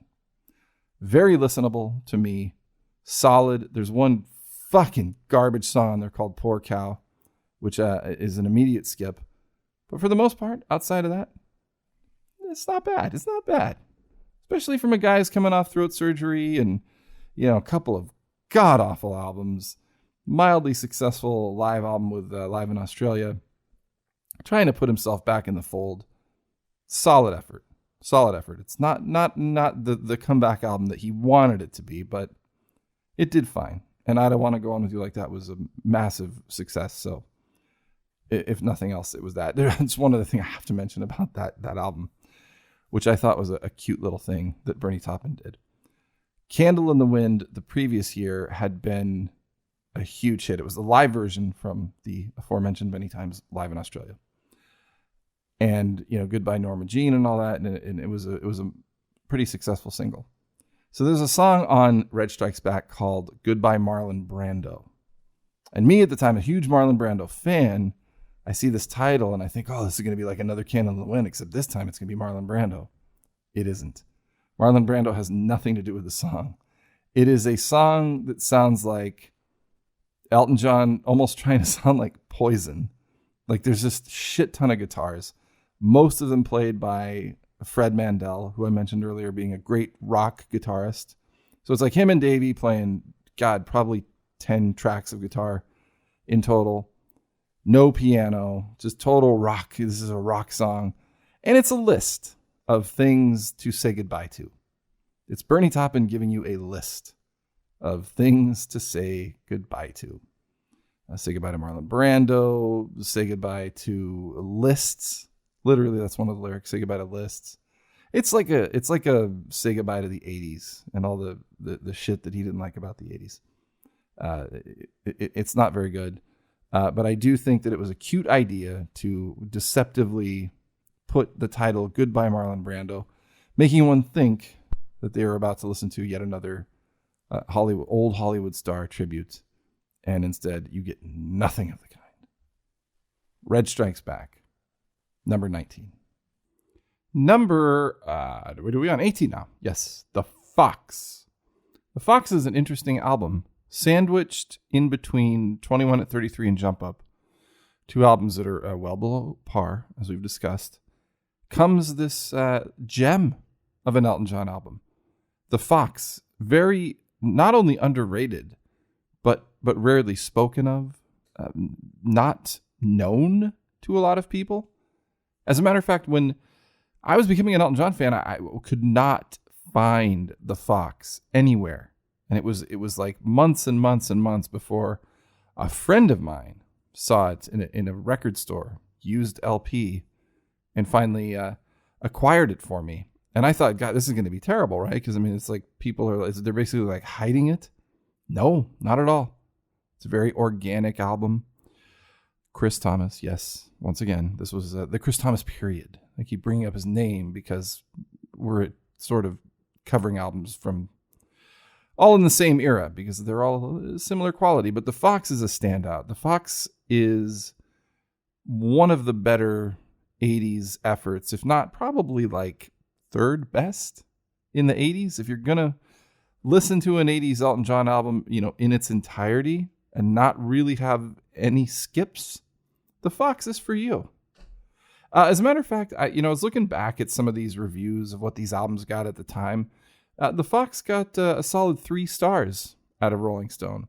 And it also, it talks about it being a comeback, which I don't think it was a comeback. I mean, like I said, Elton John's had plenty of comebacks, but what are you coming back from 21 at 33? I mean, I guess, yeah, anything improved upon that would be a comeback to some extent or another, but it wasn't a comeback album in the sense that he hadn't been anywhere. He had made a couple albums over the last couple of years, but 1981's The Fox features a couple of things that I think are standouts amongst a very good album. I mean, just track by track. I don't think there's a bad one on there. It's not trying to be anything that it shouldn't be trying to be, if that makes any fucking sense, and it probably doesn't. But the standouts are this. There's an instrumental piece called Carla Etude, which is a classical term, and it's completely not appropriate to what this is because it's not an etude. An etude is a very difficult piece of music, and the song or the piece Carla Etude is not difficult at all. It's just fucking beautiful. But whatever, he can call it whatever he wants. He throws Carla in there. We don't know who that is. It's not Carla Kane because it's spelled with a C. So, complete mystery. Doesn't matter. The title is Carla Etude. It's arranged by James Newton Howard, and the London Symphony Orchestra plays on it. So no skimping. It's, the real deal as far as a classical piece. And I can't describe how wonderful it is. And it makes me wish that Elton John did more film music. He scored a couple of movies. He did the score for the movie Friends, which is like some no-name 70s movie. And he did the score for Albert Brooks' movie The Muse, which is, in my opinion, a terrible score. It just sounds like stock classical music thrown into the movie. It's like, I feel like Elton John just took some classical music and put it on a disc and said, here, Albert, yeah, sure. What do you think of that? Good? All right, good. I'm going to go back to make regular albums. Quick buck for him. But anyway, Carla Etude is gorgeous, and he played it on the Live in Australia tour. It's not on the Live in Australia album, but if you get the complete Live in Australia, it's there. That's fine. Whatever. You don't need to know all of this. The point is, it's gorgeous. The problem with it is, it goes directly into this track. It's also instrumental, but it's called Fanfare, and it's all synth, literally. And it's like bad synth from the 80s. It's not like cool stranger music type stuff. It's Stranger Things. It's like it's just bad synth. On the original album, if you have the original album, you can skip it. But they remastered it several years ago, and they combined it to where Carla Etude goes straight into it. And then there's a song after Fanfare, called Chloe, which is a very beautiful song. And they're all put into one track. So if you go to Spotify, you got to listen to all 3 of them. You got to listen to Fanfare if you want to get from Carla Etude to Chloe. That was not how it was originally laid out. And speaking of remasters, the remaster of The Fox, I'm not sure who did it, but it's really not much of a remaster. It's just kind of louder, so you can hear more tape hiss and stuff like that. Gus Dudgeon actually went back, I think in the late 90s, and remastered almost all of Elton John's albums, including ones that he did not produce, including ones that were produced by Chris Thomas and everything. And very controversial in the Elton John community, these remasters, because some say that Gus Dudgeon actually took the master tapes, remixed the album in its, the way it was mixed to begin with, but tweaked it a little bit here and there, and then mastered it again. Then most of the people say, no, he just took the original mixes and remastered them. What Gus Dudgeon says in the liner notes of all of these reissues is that he used the sound shaper thing because the tapes had softened up and things like that, and mentions nothing about like re-fucking mixing the whole albums. I just can't see him doing that. But nevertheless, most people do not like the remastered editions. They think that they sound, digitized would be the right word, I guess. And that there's clipping, and that he overdid it on the remastering. If you go to Spotify or whatever, usually if you're going to listen to an Elton John album, it will be the remastered edition. Sort of like George Lucas special editions of Star Wars. You're not going to find a newly minted version of Goodbye Yellow Brick Road that isn't that one. Although I think Goodbye Yellow Brick Road's been mastered like 7 times over the last 3 years. But nevertheless, if you want a remaster of Don't Shoot Me, I'm Only the Piano Player, or Too Low for Zero, or even stuff like Sleeping with the Past he remastered, apparently, according to these people, they sound much, much worse than the originals. I personally, listening to them digitally, they have that sound to me. If you're gonna listen to Elton John, even stuff like, especially songs from the West Coast or the Fox, or even later stuff like Made in England or Peachtree Road, Captain and the Kid, they're all available on vinyl, and I would suggest listening to them on vinyl. You want to listen to Elton John when you're in your car and stuff, you throw on Spotify and it's a Gus Dudgeon remaster, it's the Fox remastered, and whatever. It's going to sound fine. Those remasters sound fine. But I bring them up now because the Fox was like a throwaway remaster. It was like, oh, we forgot, just like we always forget about the Fox.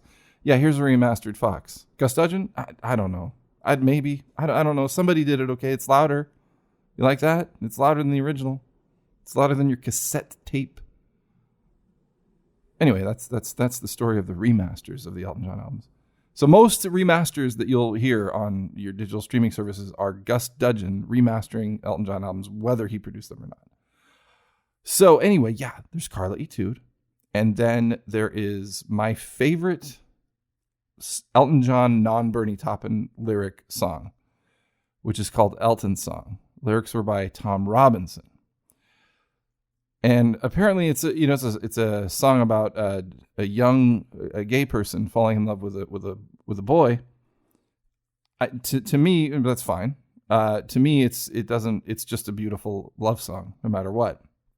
It doesn't really, the song itself doesn't indicate any sort of sexuality to it. It's just, it's a gorgeous love song. And Elton John takes wonderful care of the lyrics. There was a video for it that showed like a couple of schoolboys, which is, I guess, what revealed or made everyone say that it was a homosexual song. Again, I don't care. It's a fucking beautiful love song. It could be about anything. But speaking of that video, there was a video companion released with the Fox called Visions. And it's basically, there's videos for every song from the Fox that was released on VHS. And that's interesting because it was before really music videos were like a big thing. And so kind of bold to release your entire new album with a video companion.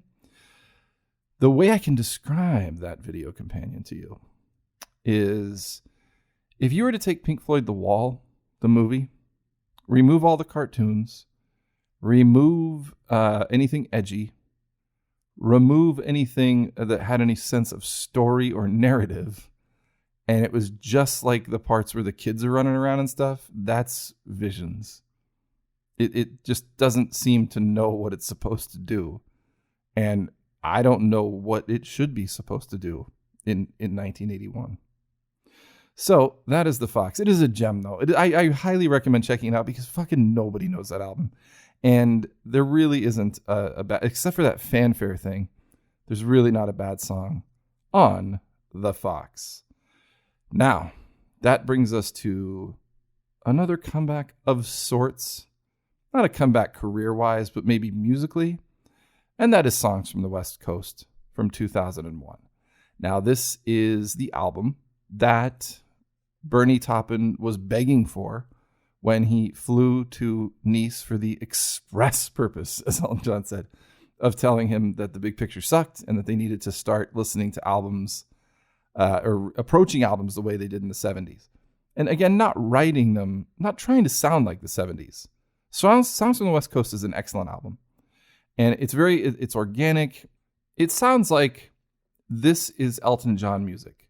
It's Elton John music that is free of trying to sound like this or trying to sound like that or, marching orders to write a certain type of lyric. It's just, here's an Elton John album. Done the right way with the right musicians. There's session musicians and stuff like that on this album, but it's done with taste. It's done in the proper strategic places, like Stevie Wonder plays harmonica on one of the songs. Rufus Wainwright sings backups on one of the songs. It's produced by a guy named Patrick Leonard, who had not produced Elton John before. And he was well known for producing Madonna albums, which scared the shit out of me when I heard about Songs from the West Coast, because I thought, wait a second, I thought this was supposed to be like the organic back to roots thing. What is he, a Madonna producer for this? What the fuck? No, he does a fantastic job. And one of the things, too, about this album is that Elton John credits Ryan Adams for being a huge inspiration in making this kind of music, because he had been listening to the Ryan Adams album Heartbreaker all the time. And the influence of Ryan Adams is very evident in Songs from the West Coast. And then Elton John started showing up at all of Ryan Adams' shows playing with him, and they did like a country music crossroads show together, and they were bosom buddies for a while. So that was a big thing that influenced this album. One of the standouts that you may remember is the song I Want Love, with the video that has Robert Downey Jr. singing instead of Elton John. At this period, Elton John decided, I don't want to be in my videos anymore. I hate doing them. If you've ever seen the documentary Tantrums and Tiaras, he throws a fucking massive fit about having to shoot a video for the song Believe from Made in England, which is actually probably his best video. But he throws a fit about it. He doesn't want to be in his video. So he gets Robert Downey Jr. to do it. And then Justin Timberlake plays him in another video for the song This Train Don't Stop There Anymore. Both great songs. Really not a bad song on Songs from the West Coast. Really, really good album. Solid. And from that point on, up until Wonderful Crazy Night, which I don't know what happened there. But from 2001, Songs from the West Coast, up until 2016's Wonderful Crazy Night, everything he did was, if nothing else, solid, listenable, and true to his own sound. And Bernie Taupin being true to their own lyrics. Even Peachtree Road, which I had put way lower and I've already talked about, which I feel like missed the mark. Certainly better than anything like The Big Picture or anything within The Big Picture's universe. Songs from the West Coast is underrated. And I say that about a lot of these albums when I'm ranking them. This one's underrated, this one's underrated, this one's underrated. And the reason is because it's true. And the reason that it's true is because when you make 5,000 albums in 40 years, like Elton John has done, 50 years, whatever it's been now, albums are going to get lost in the shuffle, especially when you have a bunch of Ice on Fires and Leather Jackets and Big Pictures and 21 at 33s, muddying up the mix. You might lose out on the Fox. You might not notice Songs from the West Coast. Made in England might pass you by. So it's understandable that people haven't heard necessarily of all these albums unless they're hardcore fans. But they are actually very good. And so they are underrated, in my opinion. If I were to curate a collection of Elton John albums, maybe can you make a Spotify playlist? Maybe I'll do that. I get a fucking Spotify playlist of Elton John's forgotten gems or unfound, unmined gems. I think that's what he's calling his box set. No, he's calling it Jewels. Yeah, Jewels. I'll make it like a companion to Jewels that's his most underrated albums. Then you can listen to that. Anyway, Songs from the West Coast started that return to form. His what did Elton John refer to it as? Looking backwards to go forwards. Which leads me to the next album on the list, which is very close to that same time period and definitely done with the same attitude, which is 2006's Captain and the Kid. This was a sequel to Captain Fantastic and the Brown Dirt Cowboy. It's okay. The problem with Captain and the Kid, and they tried to get it as close, like sound-wise, sonically and stuff, to Captain Fantastic, but Gus Dudgeon had passed away in a car accident. He was not available, obviously. And Elton John produced it himself with a guy named Matt Still. And I read an interview with Matt Still saying, I tried, for hours to get Nigel Olsson's snare sound to sound like Captain Fantastic. I don't know. Those were wasted hours. I can tell you that, because his snare sounds fucking nothing like Captain Fantastic. Maybe I'll make Charlie Crabtree do a head-to-head snare comparison between Captain Fantastic and the Brown Dirt Cowboy and the snare on Captain and the Kid, and he can give us a little more explanation as to why they sound entirely different, even though he was trying to get the same sound. Anyway, that we're getting really inside baseball talking about the snare sound. But they were trying to recapture that sound to an extent, and it doesn't sound sonically anything like Captain Fantastic. The other problem with it, and it's not a bad album. If you just take it as an album of songs, they're well written. The musicianship is great. The production is good. The problem is Captain Fantastic and the Brown Dirt Cowboy was a biography, an autobiography of Elton John and Bernie Taupin from 1967 when they met till 1969 when they recorded Empty Sky. And then it stops before they get to America. So it covers a very short period of time in 10 songs, I think. Captain and the Kid, they start in 1970, arriving in America, and then it ends like present day, which was 2006. So he's covering multiple decades, and they're trying to do it in the same amount of songs. And it just, for that reason, amongst a few others, it falls flat, because you just can't cover that much. And there is an abundance of self-referencing, very, very obvious, on-the-nose self-referencing. I mean, they mention the names of their own songs like tons of times on Captain and the Kid. Now, interestingly, they do that same thing on Captain Fantastic, but back when that album came out, we didn't know any of those songs because they had never released any of those songs or anything. So they just sounded like images. Like in the song Curtains on Captain Fantastic, he talks about dandelions and stuff like that. And there's a bunch of, those are all references to songs that they wrote. I used to know this old Scarecrow is a reference to a song they wrote called Scarecrow, which I believe was the very first song they wrote together. Could be wrong, but it's one of them. When you get to Captain the Kid, he's talking about Rocket Man, and he's talking about the Brown Dirt Cowboys, and he's mentioning all these different things, and it's a little bit funny, this feeling inside. He actually uses that line on a song, and it's just like too much. It's like, so we know all this. We went through all this. You know, Rocket Man, the movie, did a much better job of summarizing that period of time musically than this album does. In terms of the storytelling, again, the songs are good on their own, but the storytelling aspect is just lost in this maze of too much going on. If they had done like 4 volumes of it and each one had covered like 5 years, fine. I don't think anyone would have wanted that. I wouldn't have. But at least they would have been able to cover that amount of time in a more descriptive manner instead of having to try and like hop through song from song. Here's the cocaine era. Here's this. Here's that. Here's this. Remember this? Okay, all these people died. They were our friends. Now, okay, the last song. And it even is interesting, I guess kind of ironic, that one of the lines in the final song, Captain and the Kid, which is one of the best songs on the album, and actually uses the riff from the original Captain Fantastic. One of the lines is, "You can't go back, and if you try, it fails." And I definitely do not think of this album as a failure, but I definitely think it's not something that is worthy of Captain Fantastic. And that's not to say so much about this album as to say how great Captain Fantastic is. You just can't really follow that. But hey, it was a gallant effort, and there are great moments on it. One of the interesting like side stories behind the scenes, if you will, about that album, there's a song called "And the House Fell Down," and it's a very, very explicit description of Elton John being on cocaine and weed and drinking and hiding in his hotel room and stuff. It's very explicit.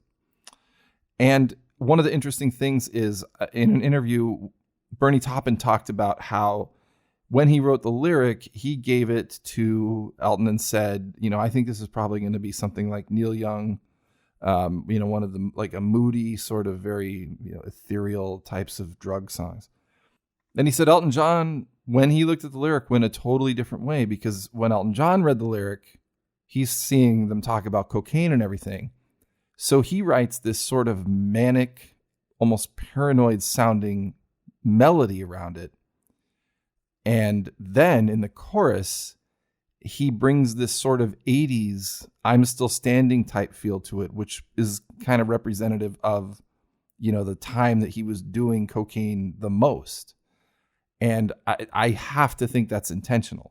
Certainly the fact that he said, no, this is not a moody drug song. This is cocaine. This is like paranoia. This is being way too up. This should be fast and it should be offbeat and stuff like that. And Bernie Taupin said it was brilliant. He says one of the great things of writing with him is that I can have this whole idea of, this is this moody drug song and it's going to be this and that. And I give it to Elton. He's like, no, dude, this is a cocaine song. I'm going to make this song sound like fucking musical cocaine. And he does. And I would be remiss if I did not mention the song Tinderbox. And I know I just said something about Charlie Crabtree, but let me reference him just one more time because he's on our show all the time. Charlie Crabtree hates the song Tinderbox on the album Captain and the Kid.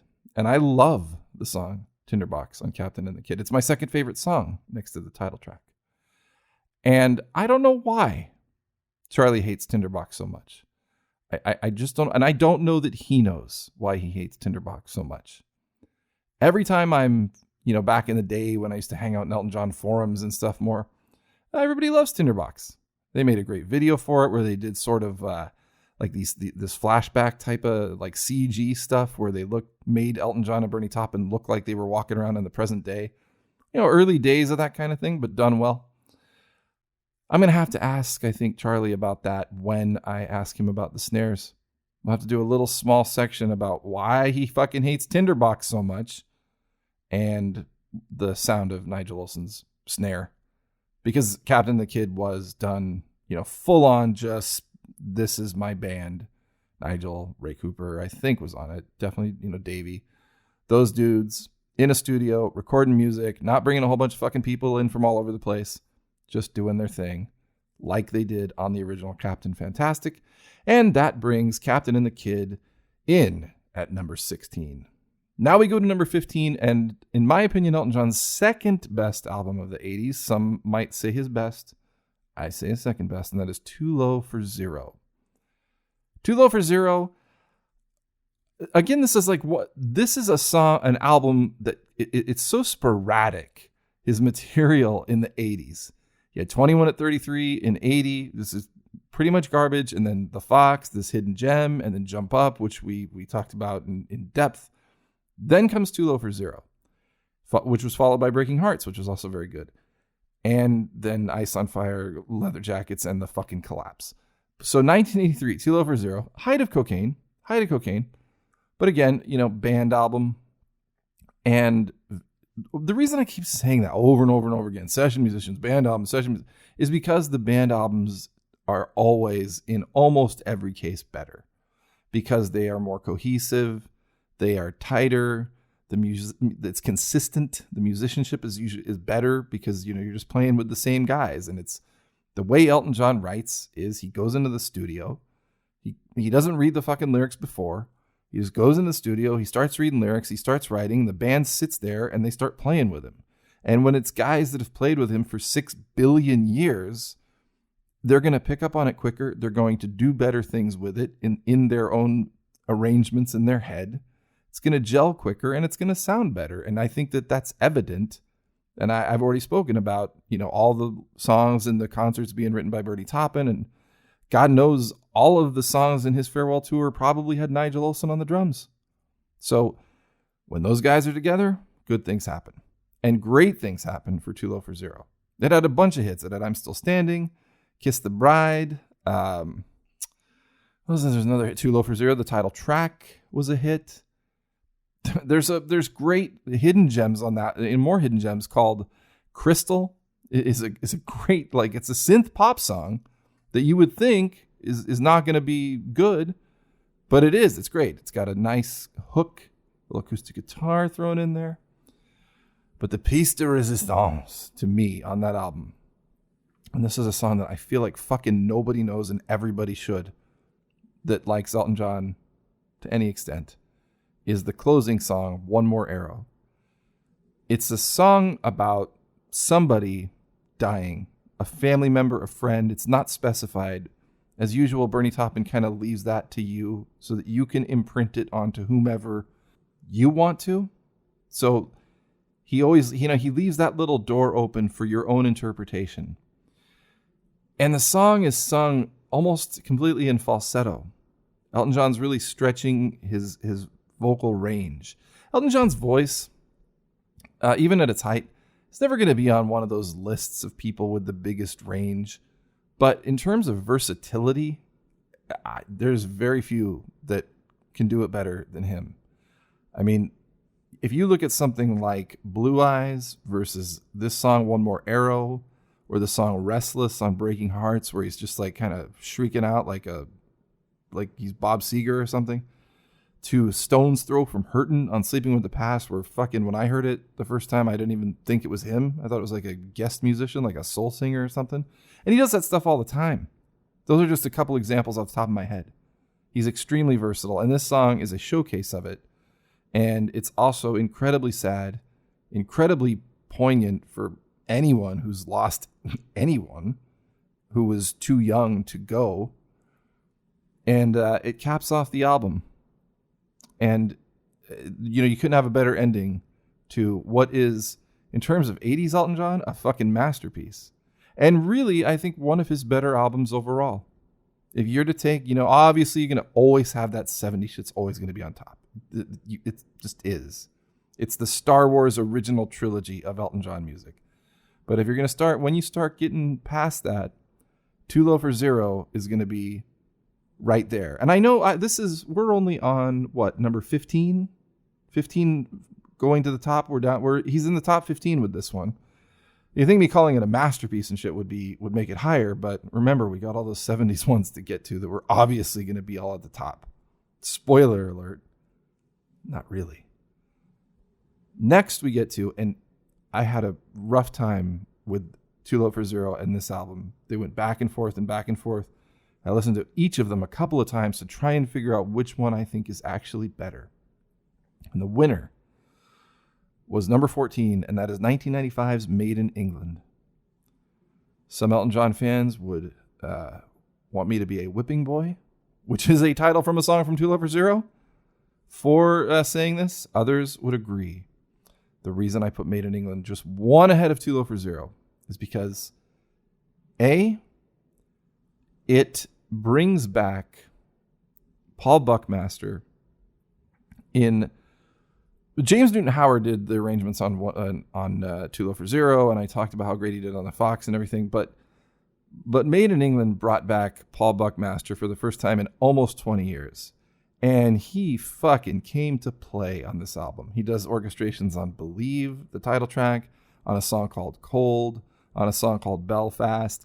And George Martin does the arrangements on a song called Latitude. It's a big album. It's reminiscent of earlier Elton John albums, not in terms of songwriting, but in terms of the big sound without having to have, 60,000 synthesizers all named in the liner notes, but having full orchestrations that sound like his original orchestrations and just great songwriting. They had not done a proper album since The One. And that one was drum machine and everything. So this was another one of those albums that was like, no, we're going to return to form. Elton John was coming off the success of The Lion King, and he wanted to get away from, okay, The Circle of Life, Can You Feel the Love Tonight? That's great. Everyone loves them. They're pop songs. Great. Let's do like a serious fucking album. And they pull it off in spades with Made in England. There's a ton of Beatles influence on this. Again, like George Martin produced or arranged an entire song. A guy named Greg Penny produced the entire album, who had not produced with Elton John before or since. This album did not feature any of the original guys. This one was Charlie Morgan on drums. It was Bob Birch on bass. It was his stage, Guy Babylon. It was his stage band from the time, 1995. Obviously, Davey. And then Paul Buckmaster coming in like fucking gangbusters all over the place. If you listen to the song Belfast, you listen to the song Believe, you listen to Latitude, and it's like you're listening to what Elton John, you would think he would sound like in 1995 if you were teleported from like 1974. And you went right from that and they said, okay, now you're in 1995 and here's an Elton John album. And you'd be like, oh, yeah, that sounds, 20 years later. And it sounds like it's modern. It's definitely, current. It sounds current, but not in a contrived way. There's some country-ish stuff on that. It's very rootsy, but very orchestral, very big. And I know that Elton John was like huge on it at the time. It was the big, it's not a comeback. He was coming off winning an Oscar and shit. It's not like he was having a comeback, but it was a musical return to form, which is so bizarre because it was followed by The Big Picture. It's like, why did you slip into that? Like, you'd already started down this road, then you made a hard left into The Big Picture, and then you had to start again. But nevertheless, Made in England exists on its own as an incredible Elton John album, in my opinion. And, dare I say, once again, underrated. Underrated especially because I think the timing for this album was awful. They thought it would be great timing because, he just won all the Oscars for The Lion King and everything. There's a new Elton John album and everyone will buy it. It was still, The Lion King was like still too big a thing at the time for Made in England to get out from under its shadow. It was just like, it just kind of passed through the night. And I don't think they did a lot of publicity for it. They did a video for Believe that was fucking awesome. There's a song called Blessed about Bernie Taupin talking to his future child that they also did a video for that is one of the stupidest videos you'll ever see. It is 5 minutes of Elton John's head floating around in a bubble singing the song. I kid you not. You can go to YouTube and watch the video for Blessed, and you'll see Elton John's head floating around in a bubble singing that entire song, head in a bubble. You always expect it's going to cut to a new thing, right? To contrast the bubbles. Nah, it's all bubbles. Bubbles, bubbles, bubbles. Blessed. Blessed by bubbles, blessed in bubbles. And that is Made in England, coming in at number 14. At number 13, ladies and gentlemen, as we edge to the top 10, I give you The Union. Yes, the album that some people do not consider to be a proper studio release from Elton John. I say, absolutely, of course it is. It's with Leon Russell, who was one of the great session musicians of all time, one of the great arrangers of all time. Mad Dogs and Englishmen with Joe Cocker has got Leon Russell all over it. He was a musical genius, and somehow, and he had his own albums and everything that were popular. Elton John actually opened for him for a little while, early 70s. Elton John idolized him. If you listen to Leon Russell and you listen to Tumbleweed Connection, you can see the direct inspiration happening, in front of your eyes and into your ears. And somehow Leon Russell just dropped off. I remember that I was in downtown San Jose once in like a couple years before The Union was made. And I saw this little dive club that had a poster that said, Leon Russell, October 15th or whatever. And then it had a big stripe across it that said canceled. And I thought, God, that's fucking sad. Because I knew Leon Russell basically through Elton John. And when I saw that, I thought, I wonder if that was like a Spinal Tap cancellation. Like, just nobody wanted to come. Which it seems like maybe it was, because after the union was made and Elton John kind of reinvigorated Leon Russell himself and like kind of reminded everyone that he existed, he was voted into the Rock and Roll Hall of Fame. And the speech he gave about how Elton John's like rescued him from a ditch on the highway of life. I mean, he actually says that. It's very sad, but it stands to reason that maybe he was getting concerts canceled in like fucking dive bars in San Jose, California that probably fit 75 people to begin with. So Elton John was listening to his iPod one day. Leon Russell comes on the iPod. Elton John describes it as an emotional moment that he could never forget. He just started crying because he thought, what happened to my relationship with Leon? What happened to Leon? Like, why am I hearing this now and being reminded of something from 30 years ago and I've not had contact with this guy? So he calls Leon Russell, gets his number, calls him and says, listen, hey, I want to do an album with you. People need to be reminded. And Leon Russell says, sure, I'll do it. And then Elton John immediately calls T-Bone Burnett. It's like, this is the guy. This is a guy who is going to knock something like this out of the park. And I think perfect choice. Rick Rubin would have been another choice that you could have gone with, I think. But I think T-Bone was the guy because of his sort of old-timey music type connections and his ability to make that kind of sound. He brings that sound to the Union. He talked about how he listened to old Leon Russell and Tumbleweed Connection, and he wanted to get that type of sound onto this album. And I think he does that very successfully. None of Elton John's musicians are on this album. It's all guys that were handpicked by T-Bone Burnett. The orchestration is horns, strings, sometimes every once in a while a synthesizer, organs, two pianos. Obviously, Leon Russell and Elton John are both playing pianos. Leon Russell's on the right side of the stereo spectrum. Elton John's on the left. And it works. I mean, they play together so well that it doesn't sound like two pianos pissing on each other. It sounds like Elton John's basically playing rhythm piano and Leon Russell is playing lead piano, the way you would do with guitars, and it works. And they both are playing different types of pianos. So there's a difference just in the actual sound of the instrument itself. So you get that too. So there's this perfect separation. It's produced beautifully. There was a documentary made about it by Cameron Crowe called The Union, the name of the album. And it shows how they were writing and how they went about this. And one of the really interesting things I thought from that documentary was when they first started, most of the songs are Elton John, Bernie Taupin. And Elton John had a bunch of Bernie Taupin lyrics, and Bernie Taupin is there in the studio. And but it's him and Leon Russell, and they don't really know where to start.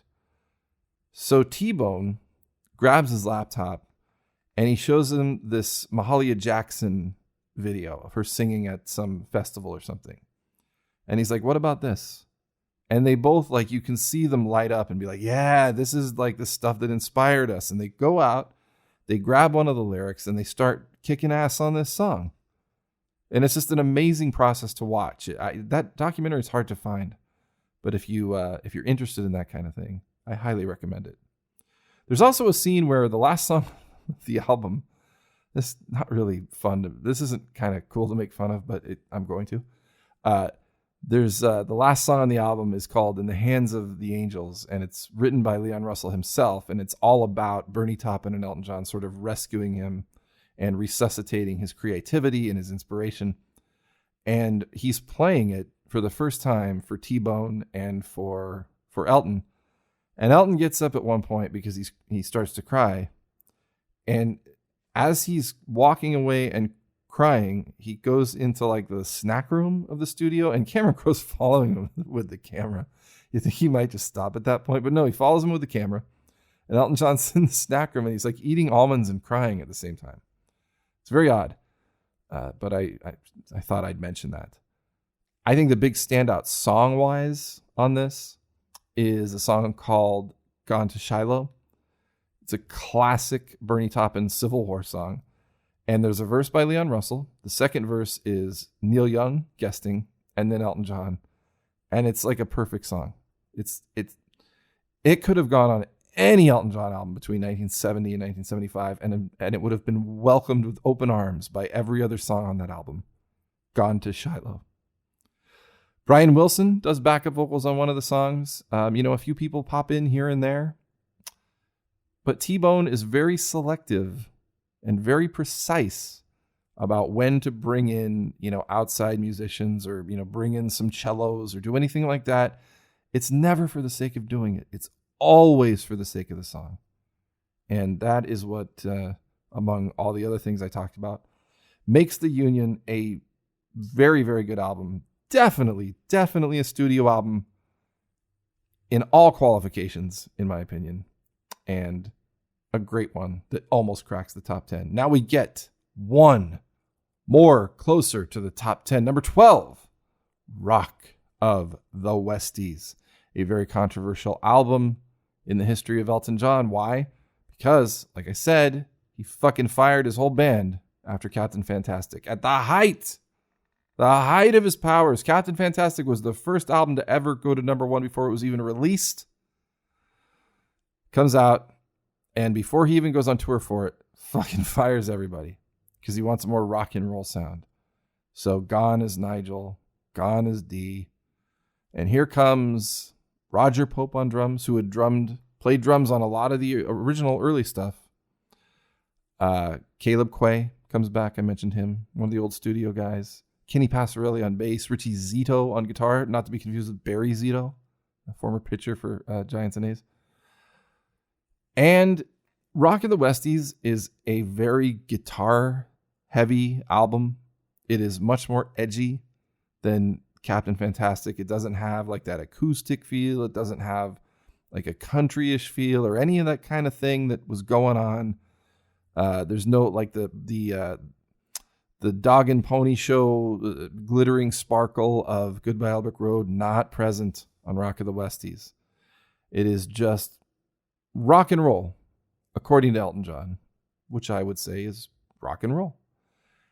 And it's more intense. The drumming is more intense. The guitar playing, there's layers and layers of guitar. There's plenty of piano, but it's not like piano driven as many of the other Elton John albums were. So it's very heavy, very thick, produced by Gus Dudgeon. But again, totally different sound when you put this other band together. But the whole band played the album together. And they had already been playing live because they were playing Captain Fantastic in its entirety on tour prior to recording Rock of the Westies. As far as standout songs on Rock of the Westies, there's not much. I mean, Island Girl is on there. It was a hit. Grow Some Funk of Your Own, I've always thought was one of Elton John's better rock and roll songs that you don't hear about a whole lot. There's one ballad, I Feel Like a Bullet in the Gun of Robert Ford, which people have maligned in terms of the title. Song, to me, the title's fine. It's about a guy who broke up with a girl, and she didn't see it coming. And then he felt bad about it, and he regretted it, but it was too late. But he felt like a paid assassin. And Rock of the Westies is not an album that delving into it really does it any service. And I don't say that because I don't have anything to say about it. I just think you want Elton John rock and roll, and that's it. You want stuff that sounds much more like Saturday Night's All Right for Fighting than Benny and the Jets. Rock of the Westies is for you. And for me, it has aged very well. And I know other people that have said the same thing, that over the years, Rock of the Westies seems to get better and better. It is worth revisiting because, again, when I was listening to the albums going back into this review, Rock of the Westies, I was sure, and I am sure, that I probably put pretty low or mid-range in my previous list. This one has grown on me. Or when I went to hear it again, I was like, yeah, this is really, really good. It's also weird. It's a weird album. It starts off with a medley. There's like 3 songs put together. Yell Help, Wednesday Night, Ugly. Like 3 songs put together. And they all kind of go together, and yet they kind of don't. It sort of jumps around. It's a big sounding album. It's a very big production.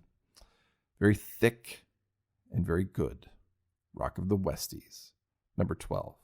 Number 11, we come to the album that followed Rock of the Westies, and that is Blue Moves. Yes, putting albums that did not have his original band that I am very, very partial to, putting 2 of them right in a row just before we get to the top 10. Blue Moves was a double album, an ambitious effort following Rock of the Westies that had many of the same musicians. It also has a lot of instrumental type stuff. You know what it is? It's called Blue Moves, right? Because it's like moody. And it's almost like a moody, sadder version of Goodbye Yellow Brick Road.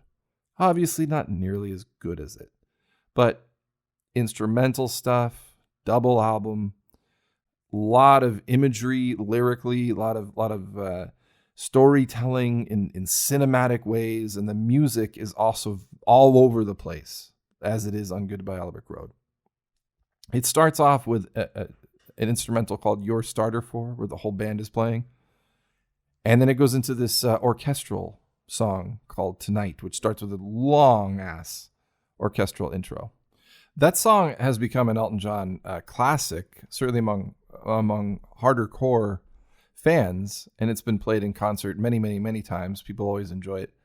And I was looking once again at the Rolling Stone review at the time, and the guy fucking rips this entire album to shreds for all the reasons that it's good.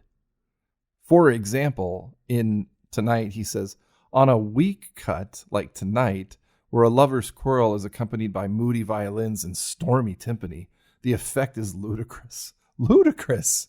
It's a kick-ass arrangement by James Newton Howard. It's a great lyric about a lover's quarrel. Yes. Is it simple? Somewhat. Does it work with the music? Absolutely.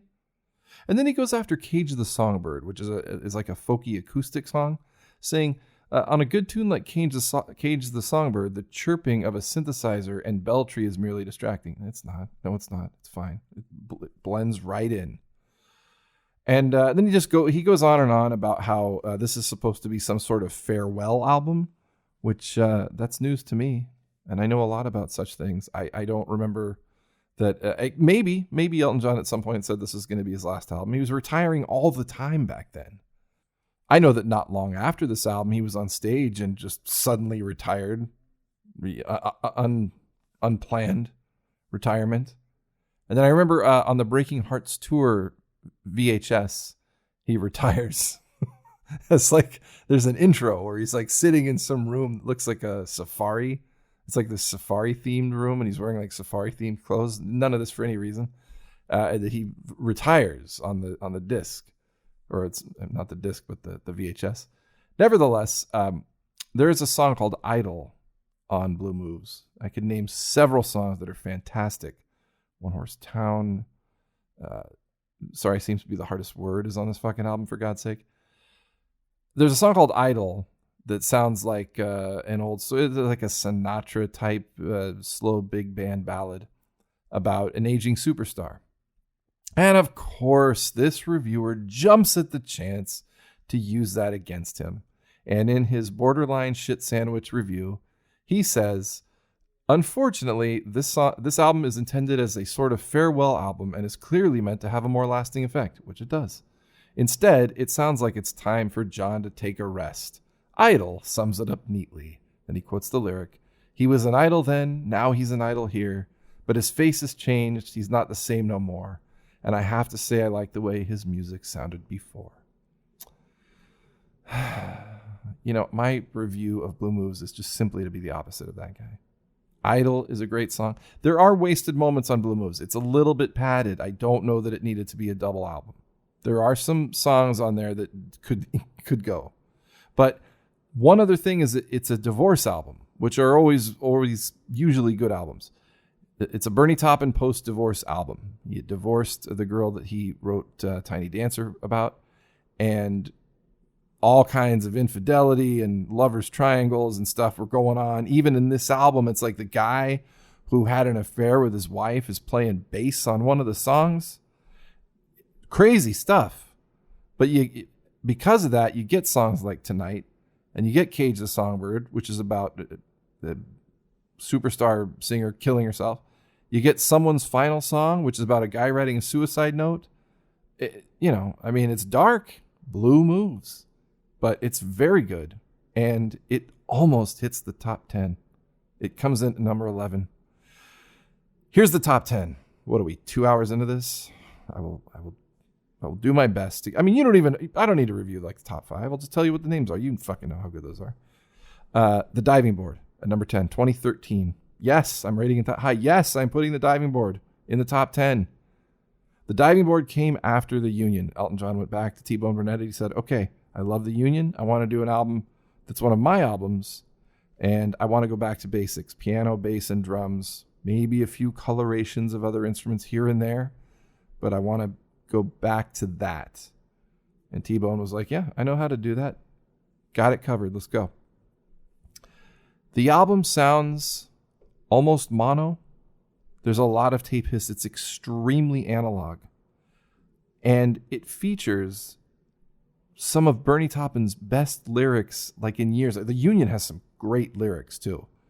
But the Diving Board, there's a song called Voyeur. That's this sort of, again, like this bizarre Bernie Taupin lyric about keeping his eye on this, girl or lover or whatever. With Elton John, his voice is gone at this point. He can't hit falsetto and stuff. He hardly has any range. All he's got is power. And he's got a lot of it. And in this song, he holds out notes at the end of the song for 14 seconds, 3 times. 3 times he holds out a note for 14 seconds. There is, the song opens with a piano-only song. There's nothing but piano. It's called Oceans Away. It's about World War II veterans. Everything is sparse. Again, only instrumentation where it needs to go. Not Elton John's band, T-Bone Burnett's guys, once again. Bernie Taupin's got lyrics about Oscar Wilde. He's got a song called Town Called Jubilee, which is right out of Tumbleweed Connection. Once again, you could stick this song on Tumbleweed Connection, and Tumbleweed Connection would not tell you to get this the fuck out of here. It would say, fine, this song is welcome here. Town Called Jubilee, where he's talking about eating T-bone steaks and watching a picture show for $1.95. $1.50, something like that. It is, it's like always, I don't want to keep saying return to form or come back or anything like that. This is not either of those things. This is truly to, once again revisit that quote about Elton John, looking back to go forward. This truly is that more than any of the rest of the albums that I've talked about. He really goes back to the earliest ways that he wrote songs, and in doing so pushes himself forward, because it's a bold album. When you listen to it compared to anything that he had written in the last 20 years prior to that, it sounds nothing like those, kind of like his 70s albums, and completely like him. It's just like raw Elton John. It's underrated. I don't know. I mean, it got great reviews. It was critically acclaimed. So I don't know that it's underrated. It might be underheard simply because, once again, you're drowning in your own amount of work at this point. When you're at album number 32 or album number 30 at this point with the Diving Board, yes, 30 albums people have got to get through. And you get your 21 at 33s, you get your fucking single mans, and at some point you might say, I'm going to skip the Diving Board. No, you shouldn't skip it. Yeah, and listen, dude, I heard the 21 at 33 and all that. So I just can't take any more of it. No, but this one's really good. I said that about all of them. So, I think the Diving Board, it sold decently. The Union sold very well. Diving Board did okay. Critically acclaimed. His last great album, I don't know that there will be another great Elton John album after that. Certainly Wonderful Crazy Night was the only other album he's had since then, and it's not great at all. It's not good. And God knows how many more albums he's going to make, if any, at this point in 2020. So the Diving Board, if that's like, if you want to put like a cap, you want to put the cherry on top, you want to close the book, the Diving Board would have been the way to go. I understand that Elton John just cannot stop making music, and I respect that. I think that's great. Even if it's like George Carlin was like that with comedy. He just couldn't stop doing specials. And even when the material was getting thinner and thinner, or if nothing else, he was turning into a commentator more than a comedian. He just, he had that thing that made him want to keep going. And Elton John has that too. And so what happens is you get Wonderful Crazy Night after what could have been actually the farewell album, The Diving Board. Nevertheless, it takes nothing away from The Diving Board. Nothing away from The Diving Board. I highly recommend checking out The Diving Board. I think you will thank, not me, but you will thank Elton John and Bernie Taupin. So The Diving Board comes in at number 10, and now we are in to the final 9. Number 9, Sleeping with the Past. Yes, 1980s in the top 10. Unbelievable but true. 1989's Sleeping with the Past is one of Elton John's most cohesive, coherent, consistent bodies of work in one album outside of the stuff he did in the 70s. I mean, I'm going to compare it to Tumbleweed in this way. Tumbleweed Connection is an album that is almost like one song that just continues. It's like a symphony with movements, right? It's always going in this one direction, but it's never staying anywhere too long. It just keeps taking you in this one direction with the same feel. And as the feels change, it's just like going down a river where, the bends and turns come, but you're on the same river, you're going to the same place. Sleeping with the Past does that. Does it do it as well as Tumbleweed Connection? Of course not. Totally different type of album. But what it is it was Elton John and Bernie Taupin getting together saying, hey, let's write an album full of songs that are inspired by the old like R&B soul stuff that we used to like. Not going at the Leon Russell type of stuff and everything like he did on The Union and so forth. But the Ray Charles stuff that they love, that kind of thing. And they pull it off in a way that is very unexpected. It's very poppy. There's a lot of synth on it, but it works. It's a Chris Thomas album, so it's going to be synth usually. It's a totally different band. It's basically an all black band, like a rhythm and blues type band, because he wanted it to have that sound legitimately, not having Charlie Morgan playing, songs that are supposed to sound like they came from Motown or R&B of the 60s. And there's not a bad song on the album. Healing Hands is one of the great Elton John pop songs. And it was a hit. It was a huge hit. It got up to, I think, like number 2 in the charts. It was one of those that was forgotten because, again, so much to wade through. But at the time, it was a big deal. And if you listen to it now, at least when I do, it fucking stands the test of time like nobody's business. Sacrifice is my favorite Elton John song of all time, and it is on Sleeping with the Past. Blue Avenue, which finishes the album. Piano, some acoustic guitar from Davey, little pick and slides here and there. It's worth the price of admission on its own, and a lot of Elton John fans will agree. Over time, Sleeping with the Past has aged like fine wine with most Elton John fans. To me, at the time, I wore that shit out. For others that liked Elton John, that was like, they were still buying Elton John albums at that point. And I think after that is when a lot of Elton John fans just kind of started giving up just under the weight of The Lion King and this and that. And it's like, oh God, there's so much Elton John. But at this point, it was like they were still getting them. And Sleeping with the Past has aged well with everyone I've talked to who listened to it at the time, who bought it at the time, and even who thought maybe it wasn't that great at the time. It has aged so well with them.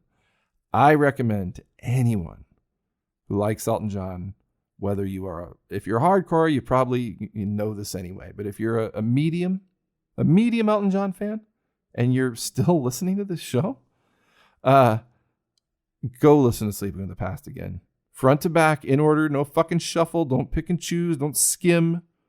Listen to the whole thing, and you will understand why it's number 9 on the list.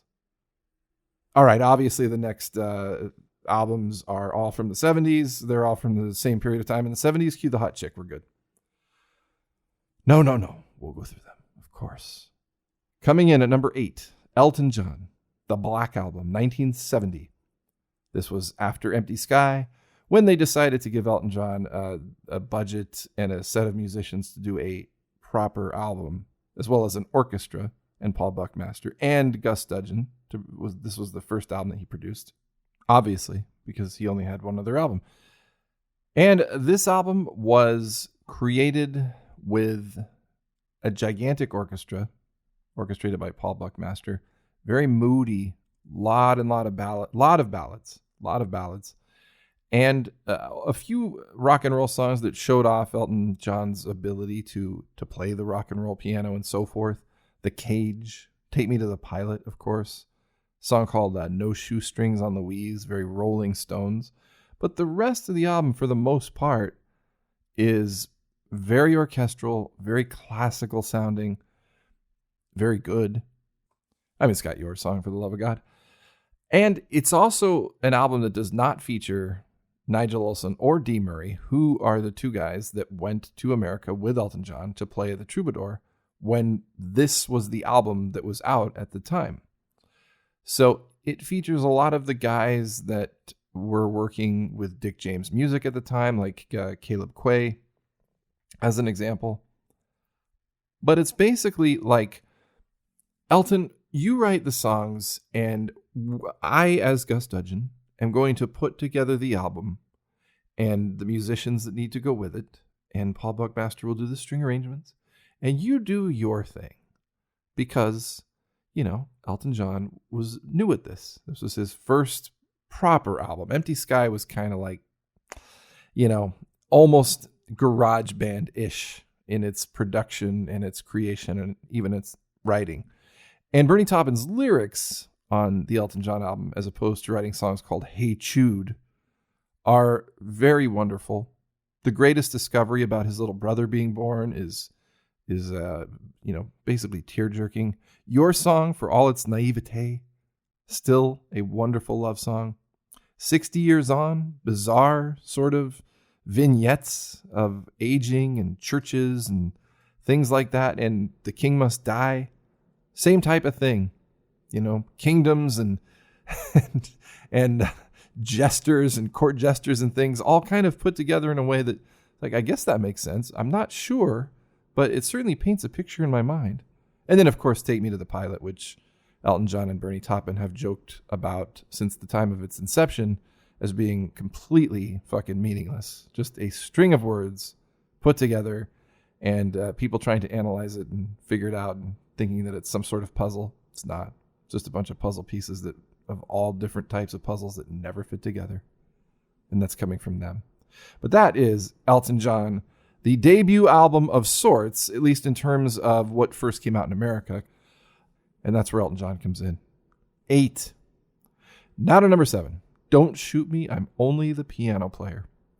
This album, released in 1973, was Elton's first foray into more of a pop rock sound, rather than just the sort of country rock, Americana type thing that he had been doing before, and the orchestral extravaganza of the Elton John album.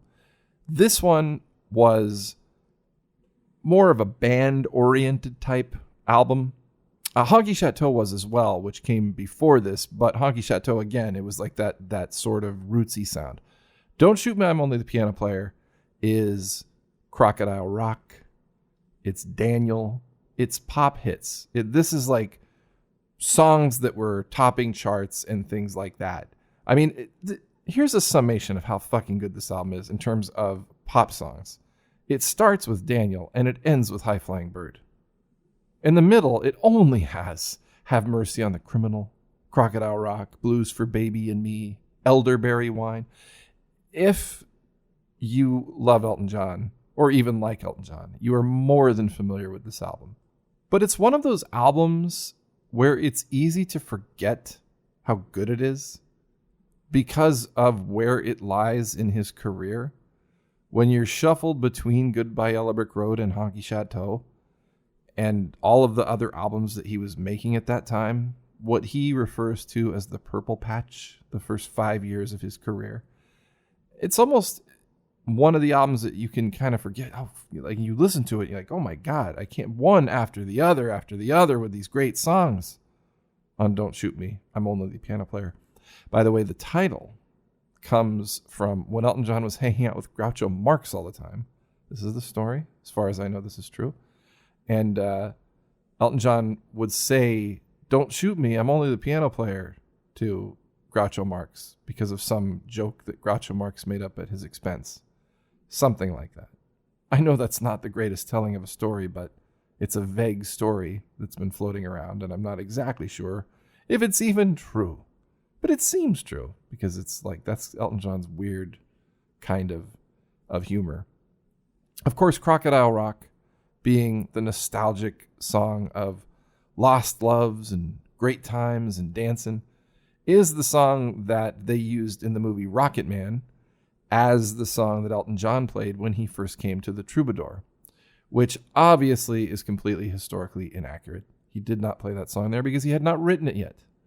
But that movie is a fantasy musical, and that song really is the kind of the perfect choice of you're watching a movie that is a retrospective of someone's career, and at that defining moment, you know, everything that they're talking about in Crocodile Rock is sort of happening, you know, in real time to him at that moment. So I thought that was a wonderful choice. What I did not think was a wonderful choice was the fact that they fucking recasted or recreated Nigel Olsson and Dee Murray as American session musicians that Elton John just happened to meet up with at the Troubadour. Elton John and Nigel Olsson and Dee Murray had already played gigs together prior to coming to America. They were tight as shit when they played those gigs. That's why they were so good, and that's why they were the talk of the town and exploded into essentially overnight success, was because they had played together so much. And they came out and they were playing songs from the Elton John album like they were heavy rock songs with just a piano, bass, and drums.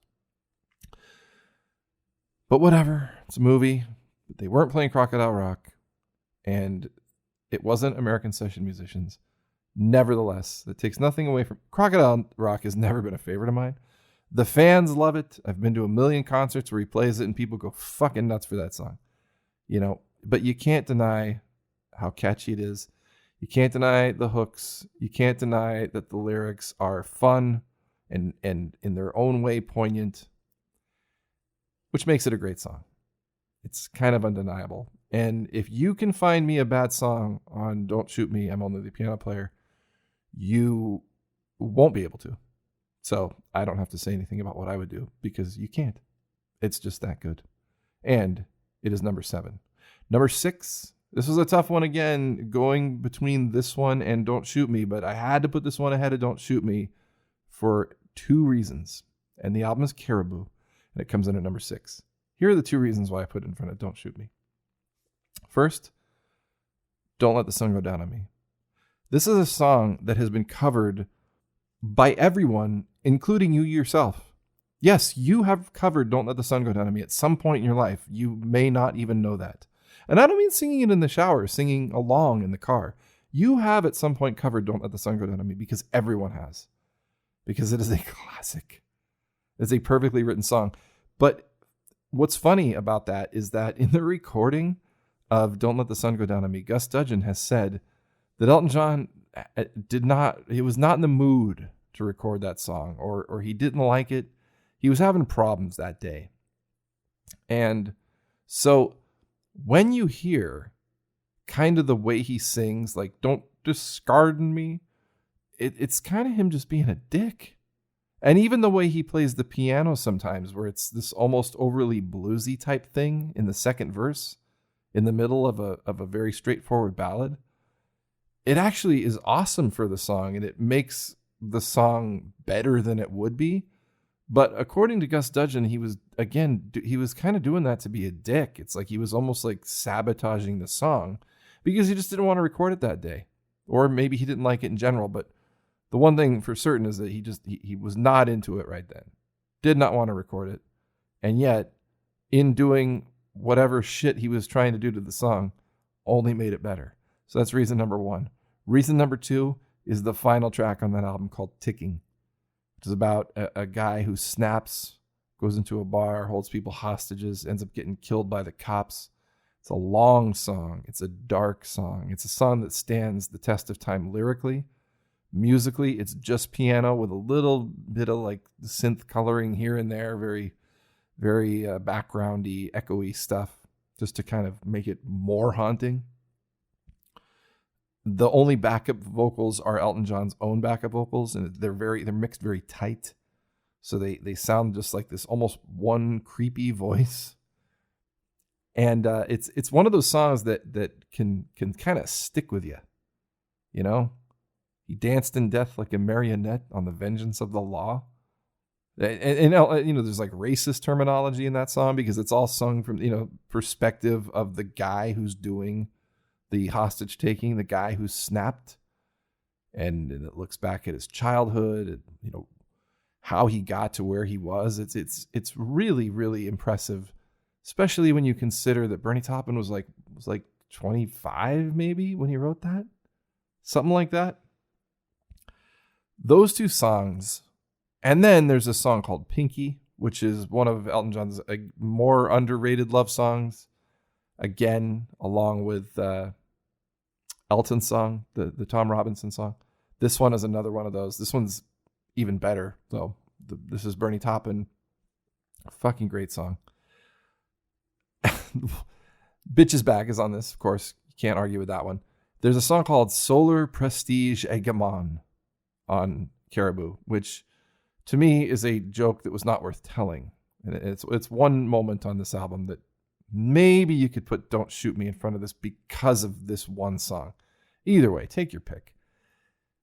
Solar Prestige Hegemon is gibberish. The lyrics are gibberish, and they are intentionally gibberish because Bernie Taupin was getting sick of writers and critics trying to analyze his songs. Like they thought Honky Château meant White House, like it was a commentary on politics.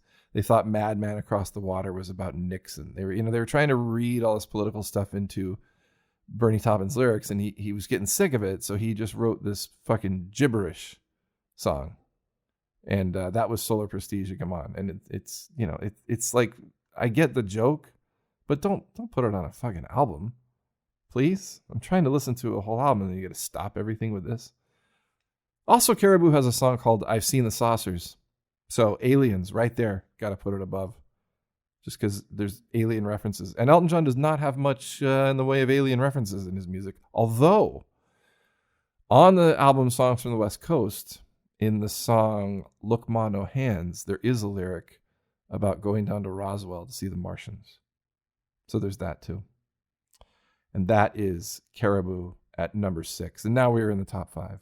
And now you know what albums there are. It's just a matter of what order. And to be honest, fucking take your pick.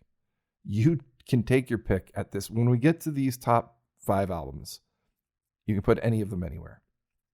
For me, at number 5, I am putting Madman Across the Water. Madman Across the Water is, to me, the evolution of the Elton John album. Like the Elton John album, very full of orchestration, a lot of production value to it, a lot going on, but, very moody and very somber. Whereas Madman Across the Water takes those orchestral and big elements of it, but instead Elton John and Bernie Taupin bring in that Leon Russell feel. They bring in those like grassroots influences And they infuse those two things together, and that's what Madman Across the Water is. Like Madman Across the Water itself, the title track, is this very bizarre song. Lyrically, it doesn't make a lot of sense, which I guess is why critics would try to pull it apart. It's got a crazy string arrangement from Paul Buckmaster, and it's like, this is the kind of thing that was on the Elton John album, except we're going to let our hair down. We're going to let ourselves kind of decide where the direction of the song and how it's going to sound, rather than just being told, hey guys, sit at your instrument. Well, guys, I'm talking about Elton John. Bernie Taupin wasn't playing, but sit down at the piano and we got everything else taken care of. This was, all right, we're writing these types of songs. Now, how can you contribute to this with your arrangements, with your production? And you get nothing but great songs. Tiny Dancer, Leave On, if I can, just to remind you of something you already know. And another thing about this is something that is just seems to be unique to Elton John, is that Madman Across the Water is an album that, the LP cover, if you've seen it, I'm sure you have, looks like a denim jacket. It was designed by Bernie Taupin's girlfriend, the Tiny Dancer. But then it's got this crazy ass Madman Across the Water song, which the Dead covered, by the way. Not the Jerry Garcia Dead, unfortunately, but the Dead, just post Jerry Garcia, covered Madman Across the Water. That's how much fucking rock credibility this song has. Anyway, it looks like a denim jacket. It looks like a nice hippie album. And yet it ends with a song called Goodbye, where Elton John is simply repeating the words, I will waste away, I'll waste away, I'll waste away, in this, the most minor key of minor keys that you can put one song into. That's how it ends. That's how this feel-good denim jacket, Tiny Dancer, Leave On album ends. And he can pull it off. He can pull it off. Rotten Peaches is a country song that's on this. He's got a song that basically is already telling people that he's gay, called All the Nasties. Just no one really pays attention. And part of the song is saying that no one really pays attention. It's brilliant. If you go back and listen to that song, it's like he's kind of telling everybody what's up. And he's kind of saying that they're not paying attention. And they clearly weren't paying attention. And yet he can put that on there. You can put a song like Holiday Inn, all about the traveling of the rock and roll lifestyle, and it's all country and bluesy and fun, and still end saying, I'll waste away 10 times, and everyone leaves feeling good. That's Madman Across the Water. At number 4, one of my personal favorites, obviously they all are at this point when they're this high up, is Honky Château. Honky Château came after Madman Across the Water in 1972. And incidentally, Davy Johnstone came into the band because they couldn't find the right type of guitar player for the track Madman Across the Water. Gus Dudgeon said, hey, I know this guy was like more of a folk player, but he can do some acoustic shit on this song that I think will really work. And it was Davy Johnstone. And Davy Johnstone came in and played that. And Elton John said, hey, dude, will you be in the band? He said, yes. He said, okay, this is the band. The band is Nigel Olsson, Dee Murray, Davy Johnstone, me, some Ray Cooper. And they went and did Honky Château as that. There's not a lot of other things going on in terms of guests and outside string arrangements and things like that. Honky Château, I mean, really, if you took that album in isolation and you threw away every other Elton John album that ever existed, it's almost a country album. The same could be said for Tumbleweed in a way, but also for Honky Château. It's like rock country. And it's one of those albums that you think of Honky Cat, think of Rocket Man, Mona Lisa's and Mad Hatters. Those are the big heavy hitters on that album. But songs like Mellow, I Think I'm Gonna Kill Myself, Salvation, Slave, Hercules. I know that I'm just listing off songs at this point, but I'm assuming at this point that if you're still with me, then you definitely love Elton John. And when I name these songs, you know them. But perhaps, as happened to me when I went back to listen to these albums, it kind of took my breath away to hear how good these albums are when you listen to them in their entirety, and you forget all these deep cuts and how good they were. I mean, every deep cut, with the exception of the fucking Solar Prestige, come on these albums is a great song. It's like they almost all could have been singles. And for a while, they almost all were. I mean, it was just constantly releasing these songs post Madman Across the Water. Because interestingly, Madman Across the Water, Tumbleweed Connection, I was thinking of Burn Down the Mission, which is on Tumbleweed Connection, but Tumbleweed Connection, Madman Across the Water, those didn't have singles. Like the songs that we remember and that have become so popular from those albums weren't singles. It was just that the albums got radio play the way it worked back in the day. Tiny Dancer was not a single. Leave On was not a single. Burn Down the Mission was not a single. Emarina was not a single, but those are very popular Elton John songs, especially, I mean, Tiny Dancer is one of his most popular songs ever. Not a single. Was not released as a single. But when it came to Honky Château and Don't Shoot Me and Caribou, there were fucking singles flying off these albums and all of them hitting the charts. It was Elton John dominates the world. And none more so than what my next album is. And I remember that this was album number 1 when I did my first list of Elton Johns. But I thought, when I thought about it in depth and I went over this list again, I moved a couple things around in the top 3. So I'm putting at number 3, Goodbye Yellow Brick Road. I rated it number 1, and I'll tell you why, but I'll tell you why I don't actually think now that it's number 1. The reason I rated it number 1 originally was because if you were to give a person an Elton John album, one Elton John album, and say this essentially summarizes Elton John, I don't think that's a good argument. I made it 5 years ago, and I understand it, but I don't think that album encapsulates everything. Because of the Honky Châteaus, because of the Tumbleweed, I don't think Goodbye Yellow Brick Road encapsulates enough of that. It doesn't incorporate, I shouldn't say encapsulate, it doesn't incorporate enough of that type of music in order to say, here's the full picture of Elton John. Here's the pop, here's the glitz, here's the glamour, here's the roots rock, here's the moody stuff. It's got most of it, but I would argue that it doesn't have all of it. It definitely is his most definitive album. There's no doubt about it. I mean, it opens with Funeral for a Friend, Candle in the Wind, Benny and the Jets, Goodbye Yellow Brick Road. I think in that order, that's side 1. At least those 4 songs are side 1. Side 1 of a double album. And as you go through that album, you have this whole sort of Hollywood cinematic set of lyrics from Bernie Taupin that covers the gamut of sweet painted ladies, hookers, sailors and hookers, Love Lies Bleeding, a horrible breakup with people cheating on each other. You get This Song Has No Title, this sort of esoteric song about take me to the courtrooms where the judges like Candle in the Wind. What Goodbye Yellow Brick Road is something that as a song makes sense. As Bernie Taupin saying, I've had enough. This is too much. The dizzy heights. We're only like 3+ years in, and I'm already like I just want to go back to the farm. I can't deal with it. Now whether he actually meant that or not, or just thought that sentiment would reflect well in a song, doesn't matter. Saturday Night's All Right for Fighting.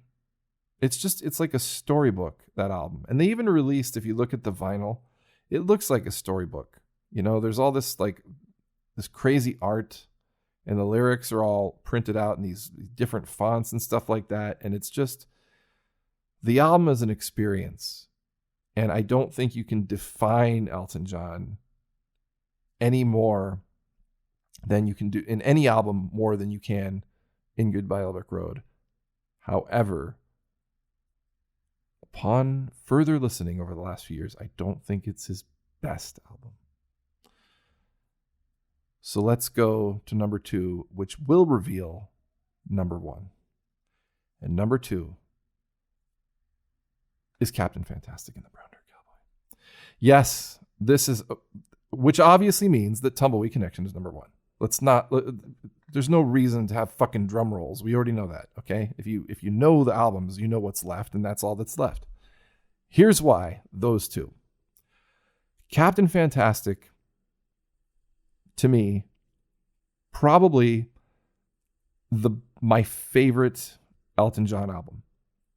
Because, as I talked about before when I was talking about Captain and the Kid, it tells this story. It was written in sequential order, both lyrically and musically. Definitely lyrically, and I'm pretty certain musically from everything I've ever read.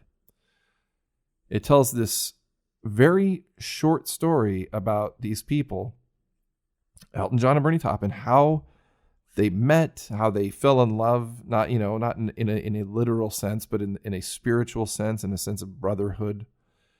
And when you get Someone Saved My Life Tonight, which is about something very specific.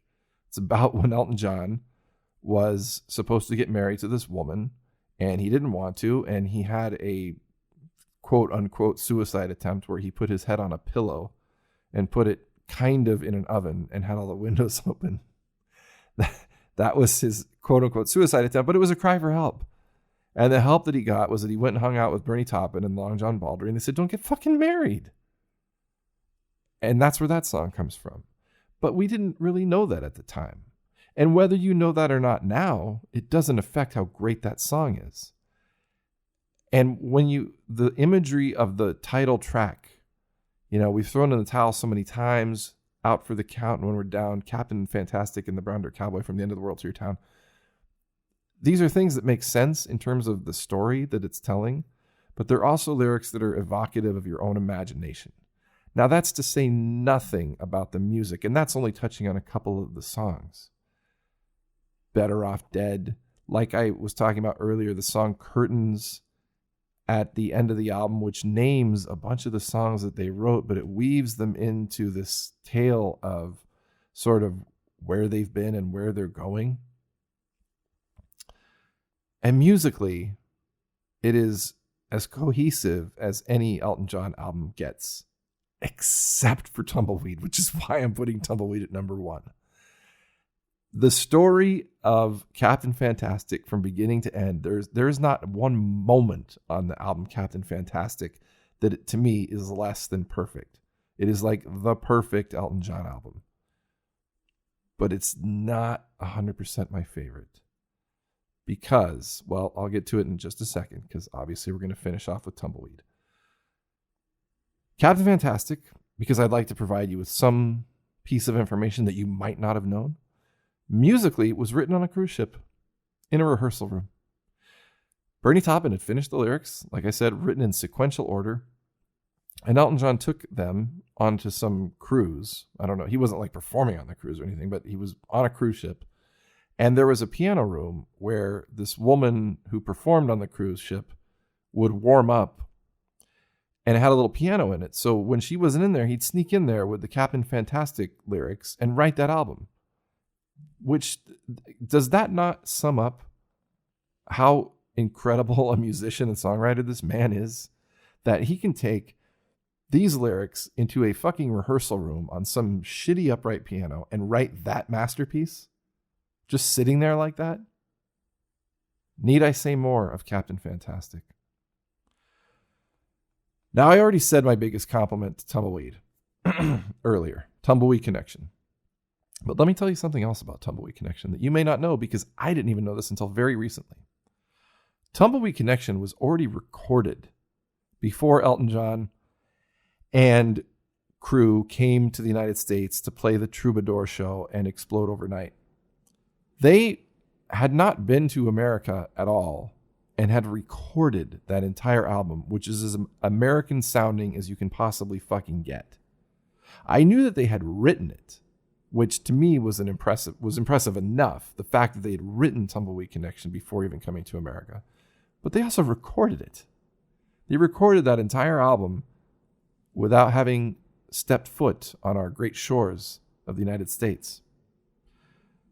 That says a lot about that album.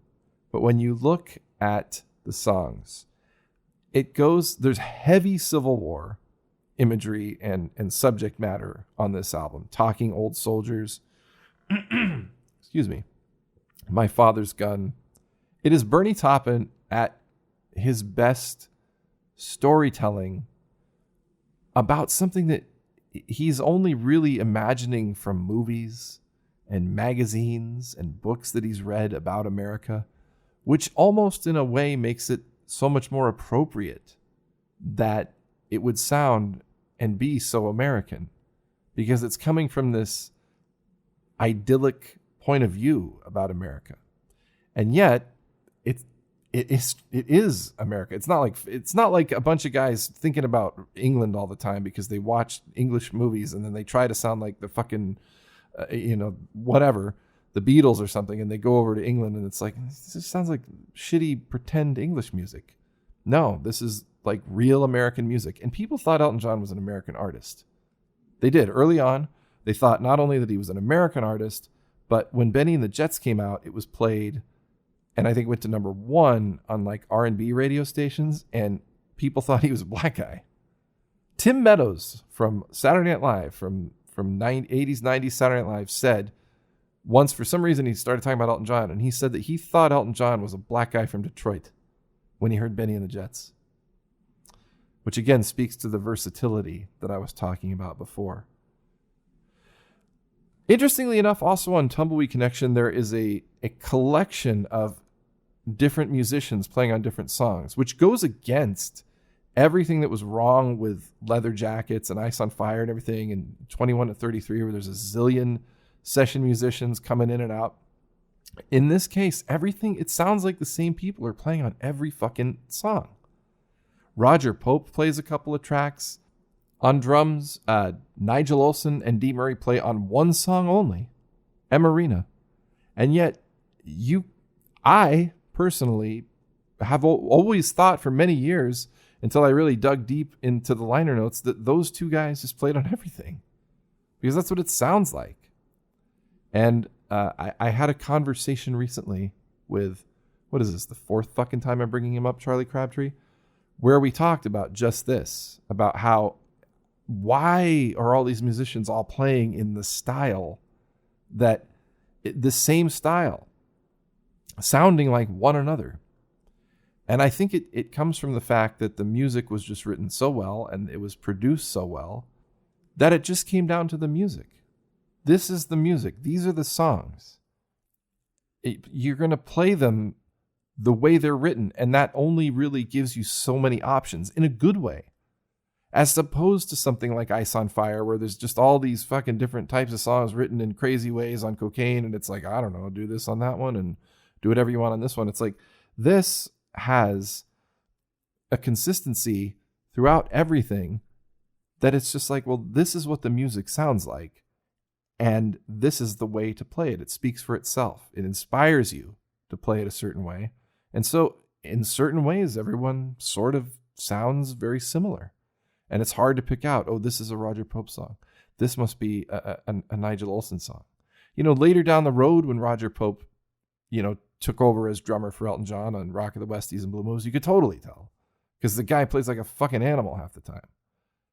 But back in these days, it was just the music dictated everything.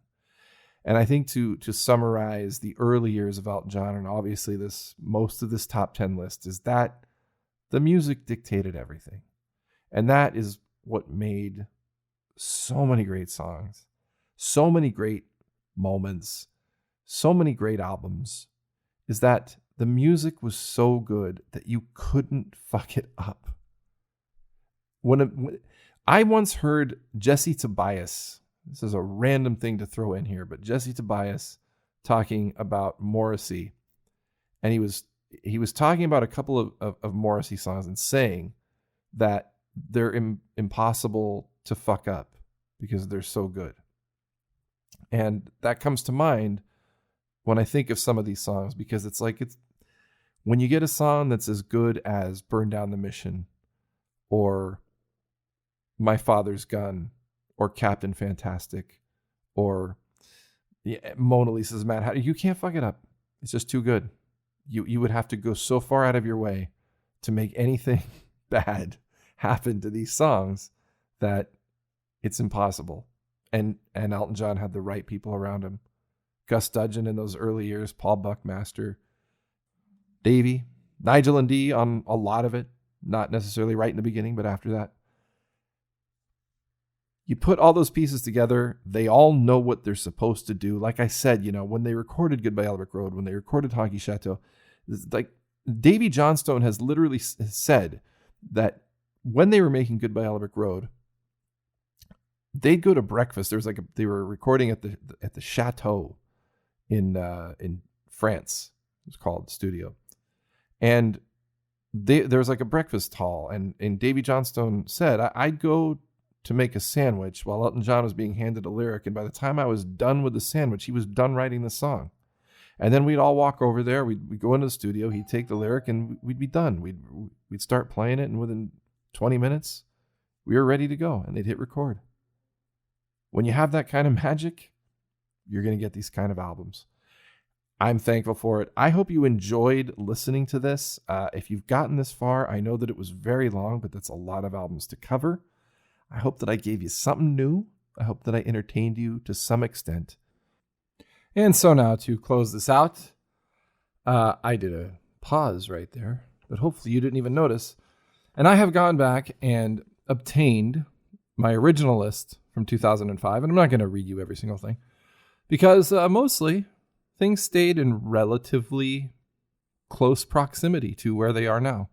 There were a couple big movers and shakers, though. So I'll tell you about those. First of all, in 2005, I rated Leather Jackets worse than Victim of Love. I don't know what the fuck I was thinking. A couple of the other big movers and shakers. Breaking Hearts has dropped 3 points since 2005, and Red Strikes Back has earned 4 points up the ladder since 2005. Rock of the Westies up 3 from 2005. Sleeping with the Past up 3 from 2005. And the biggest, most surprising rocket from then till now is Caribou, jumping 13 points on the board. 13 points. I tell you, though, I've listened to that album a lot of times lately, and I think it probably deserves every one of those points. All right, now to the top 5. This time I had it Honky Château, Madman, Goodbye Yellow Brick Road, Captain Fantastic, and Tumbleweed Connection. Last time, 5 years ago, I had it Honky Château, Madman Across the Water, Captain Fantastic, Tumbleweed Connection, Goodbye Yellow Brick Road. And I talked about the differences there because I already knew that. I remembered that. Anyway, that is the 50th episode. I hope that if you've gotten this far, maybe you divided it into blocks, like 31 albums, 3 hours. You listen to an hour at a time, get yourself 10 albums, take a break. If you didn't, and you did this whole marathon with me, well, then, thank you. That's very, very sweet of you, very kind. And, if you didn't make it this far, well, then there's nothing I can say to you and nothing that you can hear from me. So, thank you again. Next episode up, we will have the Halloween episode where we talk Halloween stuff. Always fun, always great. And, we'll throw some aliens into that one. It's like a candy bowl. There's a little bit of everything in the Halloween episode, always. I always look forward to it. I always love it. Hopefully the Crabtree will join us. And after that, we'll talk some aliens. Some stuff coming out of Venus that's pretty interesting. We'll get into that, sometime later next month. Until then, for 5 years and for 50 episodes, I thank you. It's been a long ride. Let's start the next 50. Cue the hot chick. Pop Talk and Aliens, the William Clear Podcast.